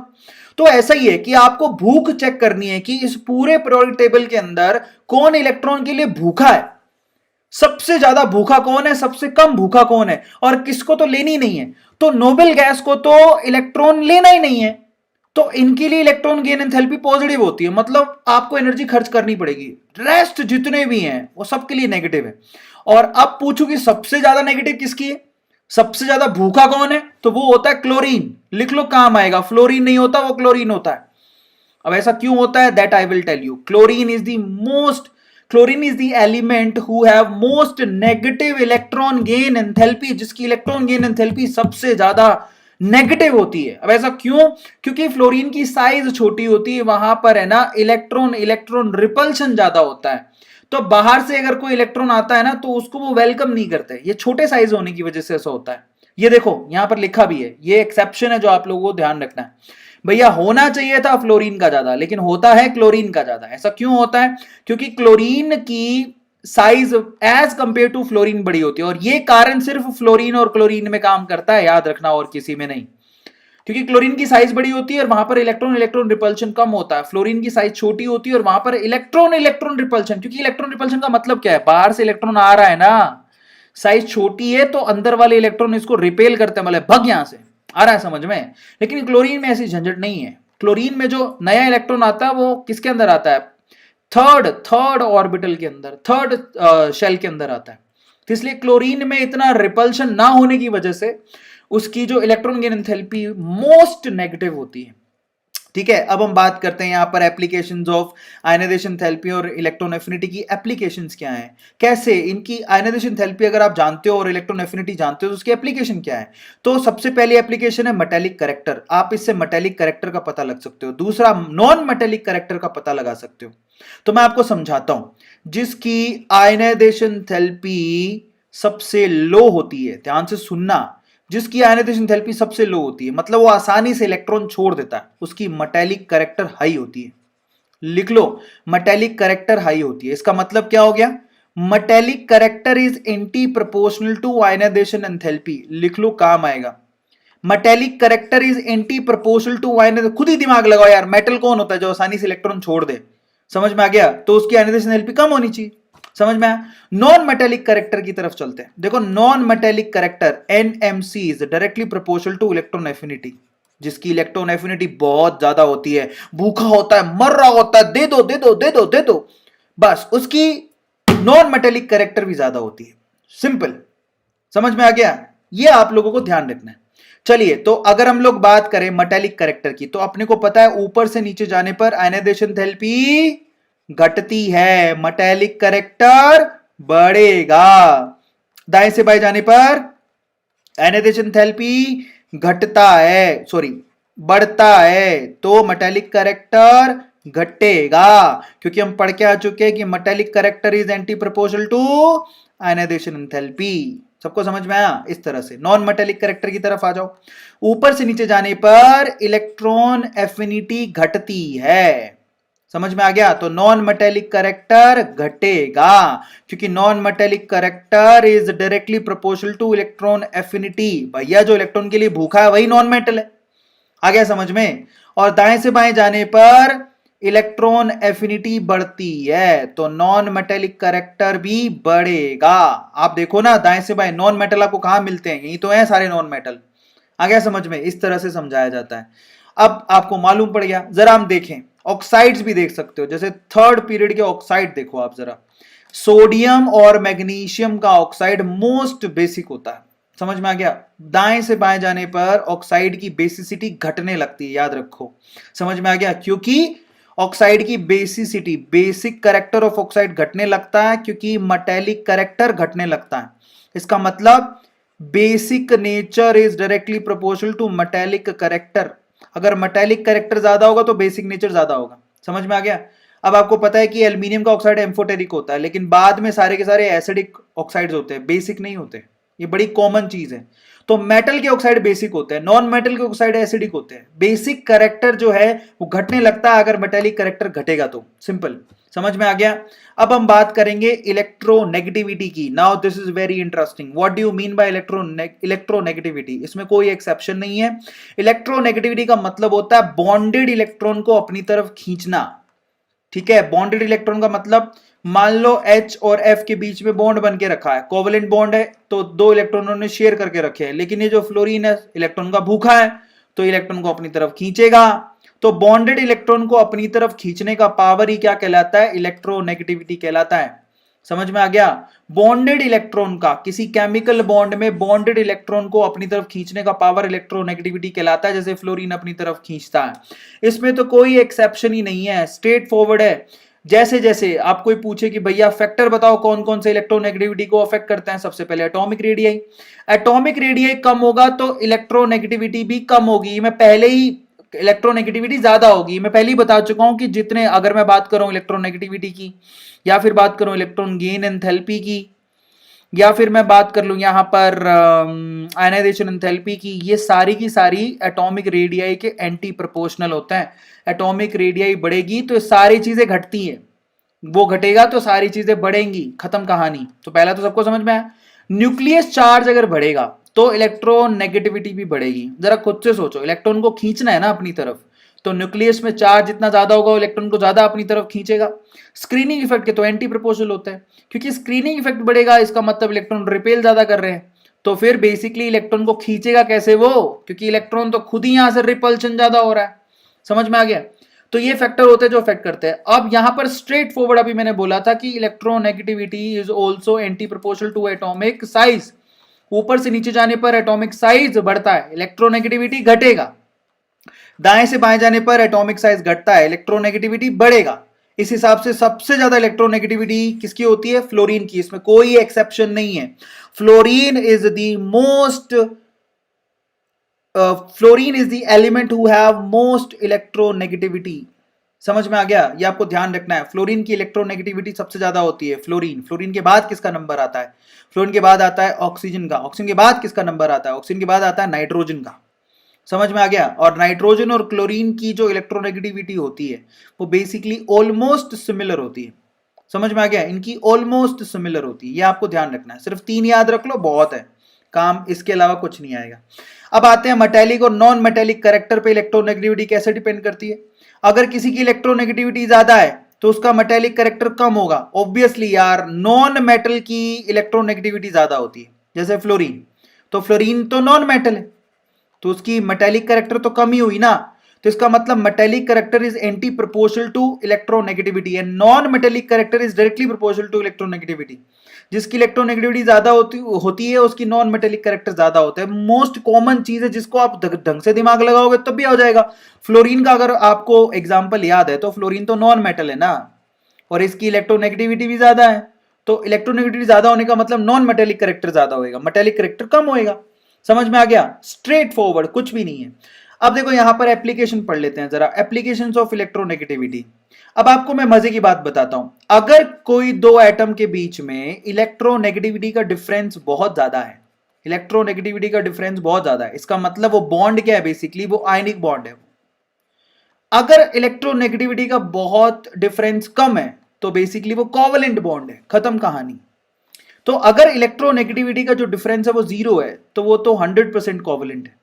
अगर इलेक्ट्रोनेगेटिविटी का डिफरेंस 1.7 अराउंड है तो वो 50% आयनिक है, 50% कोवेलेंट है। अगर इलेक्ट्रोनेगेटिविटी का डिफरेंस 1.7 से ज्यादा है तो इसका मतलब वो हाईली आयोनिक है। मैं आपको समझाता हूं। अगर हम लोग यहां पर बात करें सोडियम और फ्लोरीन के बीच के बॉन्ड की, तो सोडियम की इलेक्ट्रोनेगेटिविटी ऑलमोस्ट 0.8 के अराउंड होती है, फ्लोरीन की 4 होती है। डिफरेंस निकालो, 4 में से 0.8 को माइनस करो तो कितना आएगा? 3.2, which is very high. Yes, वो ज्यादा है ना 1.7 से। तो इसका मतलब सोडियम और फ्लोरीन के बीच में जो बॉन्ड बनेगा वो हाईली आयनिक है। कैसा है? हाईली आयनिक है। ये इसका तरीका होता है आयनिक बॉन्ड को ढूंढने का। समझ में आया? अब आप बात करेंगे डायगोनल रिलेशनशिप की, सेकेंड जो दूसरा और तीसरा आपके पास एलिमेंट, दूसरे और तीसरे जो आपके पास ग्रुप्स हैं उनमें डायगोनल रिलेशनशिप यानी तिरछा संबंध होता है। ठीक है, इनके नैना आपस में टकराते हैं, मतलब तिरछा संबंध होता है। डायगोनल रिलेशनशिप किस किस के बीच में होता है? जैसे कि लिथियम और मैग्नीशियम के बीच में तिरछा संबंध है। ठीक है, नैतिक है बट तिरछा संबंध है। बेरिलियम और एल्यूमिनियम में तिरछा संबंध है। बोरॉन और सिलिकॉन में तिरछा संबंध है, यानी कि डायगोनल रिलेशनशिप है। और कार्बन और फोस्फोरस के बीच में तिरछा संबंध, यानी कि डायगोनल रिलेशनशिप आपको याद रखना है किस किस के बीच में होता है। लिथियम और मैग्नीशियम की साइज ऑलमोस्ट सिमिलर होती है क्योंकि इनमें तिरछा संबंध यानी कि डायगोनल रिलेशनशिप होता है। ठीक है, इसी तरह से बरीलियम और एल्यूमिनियम के साथ भी ऐसा होता है। These are called diagonal relationship. ठीक है, अब आप लिथियम और मैग्नीशियम के बीच में डायगोनल रिलेशनशिप है तो इसका मतलब इनमें कुछ ना कुछ रिलेशन भी होगा। तो मैं आपको समझा देता हूं, देखो इनमें कुछ पैरामीटर है। बेसिसिटी, लिथियम के जो हाइड्रोक्साइड होते हैं वो वीक होते हैं, मैग्नीशियम के हाइड्रोक्साइड भी वीक होते हैं। लिथियम भी नाइट्राइड बनाता है, मैग्नीशियम भी नाइट्राइड बनाता है। लिथियम हार्ड होता है, मैग्नीशियम भी हार्ड होता है, जरा पढ़ लो इसको। ठीक है, अब आप देखो लिथियम के जो क्लोराइड होते हैं बेसिकली वो डी लिक्विडेंट होते हैं, मतलब वो पानी के मॉलिक्यूल को अपने साथ जोड़ के रखते हैं। मैग्नीशियम के भी पानी के मॉलिक्यूल को अपने साथ जोड़ के रखते हैं। लिथियम के जो कार्बोनेट होते हैं बेसिकली वो डीकंपोज हो सकते हैं। मैग्नीशियम के कार्बोनेट्स भी डीकंपोज हो सकते हैं। आया सबको समझ में? लिथियम के हाइड्रोजन कार्बोनेट कैन नॉट, मतलब सॉलिड फॉर्म में एग्जिस्ट नहीं करते। मैग्नीशियम के भी सॉलिड फॉर्म में एग्जिस्ट नहीं करते। तो ये सिमिलैरिटी हो गई। अभी क्यों सिमिलैरिटी? क्योंकि इन दोनों में तिरछा संबंध है, मतलब डायगोनल रिलेशनशिप है। तो ये उनमें सिमिलैरिटीज हैं जो आपको ध्यान रखनी है। सबको समझ में आया? चलिए अब हम बात करते हैं सिमिलैरिटी लिथियम और मैग्नीशियम की तिरछे संबंध की वजह से, डायगोनल रिलेशनशिप की वजह से इनकी जो एटॉमिक रेडियाई होती है वो ऑलमोस्ट सिमिलर होती है। इनकी आयनिक रेडियाई भी ऑलमोस्ट सिमिलर होती है। इनकी इलेक्ट्रोनेगेटिविटी भी ऑलमोस्ट सिमिलर है। जरा आप चेक कर लो, मतलब पास पास है। ठीक है, अब इसी तरह से सिमिलैरिटी बेरिलियम और एल्यूमिनियम में भी चेक कर लो। बेरिलियम और एल्यूमिनियम की अगर हम लोग बात करें तो इनकी कोवेलेंसी, मतलब देखो tendency to form covalent, covalent compounds, इनकी covalency, tendency to form covalent compounds almost similar होती है। क्या ये रिएक्शन करते हैं एसिड के साथ? ये दोनों के दोनों एसिड के साथ बेसिकली रिएक्शन करना पसंद नहीं करते क्योंकि इनके ऊपर ऑक्साइड की लेयर बन जाती है। हाइड्रोक्साइड की प्रेजेंस, यस, ये hydroxide in presence of alkali, मतलब यहां पर हाइड्रोक्साइड किस फॉर्म में प्रेजेंट कर रहे हैं जरा आप चेक करो, BOH होल ट्वाइस। लेकिन अगर आप एल्कली फॉर्म में डाल दोगे तो BOH होल 4 हो जाएंगे। इसी तरह से एल्यूमिनियम के साथ भी ऐसा ही होता है, AlOH ओवर फोइल। समझ में आ गया? अब इसी तरह से इनके हाइड्रोलिसिस कराओगे कार्बाइड का तो किस में कन्वर्ट होगा? बेरिलियम कार्बाइड बेरिलियम हाइड्रोक्साइड में। इसी तरह से एल्यूमिनियम कार्बाइड एल्यूमिनियम हाइड्रोक्साइड में कन्वर्ट हो जाता है। These are the similarities. अब हम पढ़ेंगे एनोमलस बिहेवियर। अब चैप्टर खत्म होने वाला है। Anomalous behaviour of second period element. अब हम बात कर रहे हैं सेकंड पीरियड एलिमेंट के एनोमलस बिहेवियर की। जरा आप चेक करो, अगर हम लोग यहां पर बात करें लिथियम की तो लिथियम क्या करता है? पानी के साथ रिएक्ट करके वीक बेस बनाता है। इसी तरह से लिथियम ऑक्साइड के साथ बिहेव करके लिथियम का मोनो ऑक्साइड बनाता है। समझ में आ गया? Now this is very interesting. ठीक है, तो लिथियम ऑक्साइड की फॉर्मेशन करता है। लेकिन बाकी क्या करते हैं? बाकी देखो, बाकी जितने भी मेटल होते हैं वो स्ट्रॉन्ग हाइड्रोक्साइड बनाते हैं, लिथियम वीक बनाता है। बाकी ऑक्सीजन के साथ रिएक्ट करके पेरोक्साइड और सुपर ऑक्साइड बनाते हैं, लेकिन ये बेचारा तो मोनोऑक्साइड ही बनाता है। आ गया समझ में? बाकी मेटल हाइड्रोजन के साथ रिएक्ट करके मेटल हाइड्राइड बनाते हैं जो कि अनस्टेबल होते हैं, जबकि लिथियम क्या करता है? हाइड्रोजन के साथ रिएक्ट करके स्टेबल हाइड्राइड बनाता है। बाकी मेटल हेलोजन के साथ रिएक्ट करके MX यानी कि मेटल हाइड्राइड मेटल हैलाइड बनाते हैं जो कि इनसॉल्युबल होते हैं। जरा आप चेक करो, दीज आर इनसॉल्युबल। जबकि लिथियम क्या करता है? हेलोजन के साथ रिएक्ट करके सोल्यूबल हैलाइड बनाता है। तो ये आपको ध्यान रखना है। That's very interesting. अब इसका रीजन क्या होता है कि लिथियम इतना एनोमलस बिहेवियर दिखा रहा है? उसका रीजन है उसका स्मॉल साइज, उसका रीजन है उसकी हाई पोलराइजिंग पावर, क्योंकि छोटा साइज है तो पोलराइजिंग पावर बहुत ज्यादा होती है फजान रूल के हिसाब से। उसकी आयनाइजेशन थेरेपी भी बहुत ज्यादा होती है as compare to other group element. Group की बात कर रहा हूं, लिथियम के नीचे वालों की, उसके साथ कंपैरिजन होता है। और इसकी इलेक्ट्रोपॉजिटिव पॉजिटिव कैरेक्टर भी लो होता है एज कंपेयर टू अदर। तो कोई पूछे कि लिथियम इतना अनोखा बिहेवियर क्यों करता है, क्योंकि उसकी साइज छोटी होती है, पोलराइजिंग पावर ज्यादा होती है, आयनाइजेशन थेरेपी ज्यादा होती है, और इलेक्ट्रोपॉजिटिव कैरेक्टर बहुत लो होता है। आया सबको समझ में? इसी तरह से आप बरीलियम का भी एनोमलस बिहेवियर देख सकते हो। बरीलियम भी बड़ा अनोखा है। ग्रुप नंबर 2 के बाकी एलिमेंट आयनिक कंपाउंड बनाते हैं तो बरीलियम कोवेलेंट बनाता है। इनकी कोऑर्डिनेशन नंबर 6 होती है बाकियों की, तो बरीलियम की 4 ही होती है। इनके हाइड्रोक्साइड बेसिक होते हैं तो बरीलियम के एम्फोटेरिक होते हैं। आया समझ में? सो बरीलियम के साथ कुछ अलग ही लेवल का काम है। तो बरीलियम वैसे ही बिहेव करता है जैसे कि लिथियम बिहेव करता है अपने ग्रुप में, वैसे ही बरीलियम अपने ग्रुप में बिहेव करता है। तो ये अनोमलस बिहेवियर है जो मैं आपको पहले ही बता चुका हूं। अब ऐसा क्यों होता है? क्योंकि बरीलियम की साइज छोटी होती है, उसकी आयनिक रेडियस भी छोटी होती है, उसकी पोलराइजिंग पावर ज्यादा होती है, उसकी आयनाइजेशन थेरेपी ज्यादा होती है, उसकी इलेक्ट्रोनेगेटिविटी ज्यादा होती है या फिर इलेक्ट्रोपॉजिटिविटी कम होती है। ये रीजन है। That's done, finally chapter of खत्म हो गया है। Congratulations to all of you, done bro. अब ये आने वाले हैं आपको बायो पढ़ाने के लिए। कैसा लग रहा है आपको? इन मैडम से पढ़ना चाहोगे? है ना? चलो, नहीं नहीं नहीं, मजाक कर रहा हूं मैं।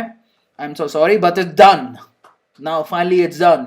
So thank you so much guys. अगर आप अभी भी क्रैश कोर्स ज्वाइन करना चाहते हैं तो 3499 रुपए में आप क्रैश कोर्स ज्वाइन कर सकते हैं, जिसका कूपन कोड है AA2020 VD Antidote IN/NEET CC। ये इसका लिंक है जिसको जाके आप ज्वाइन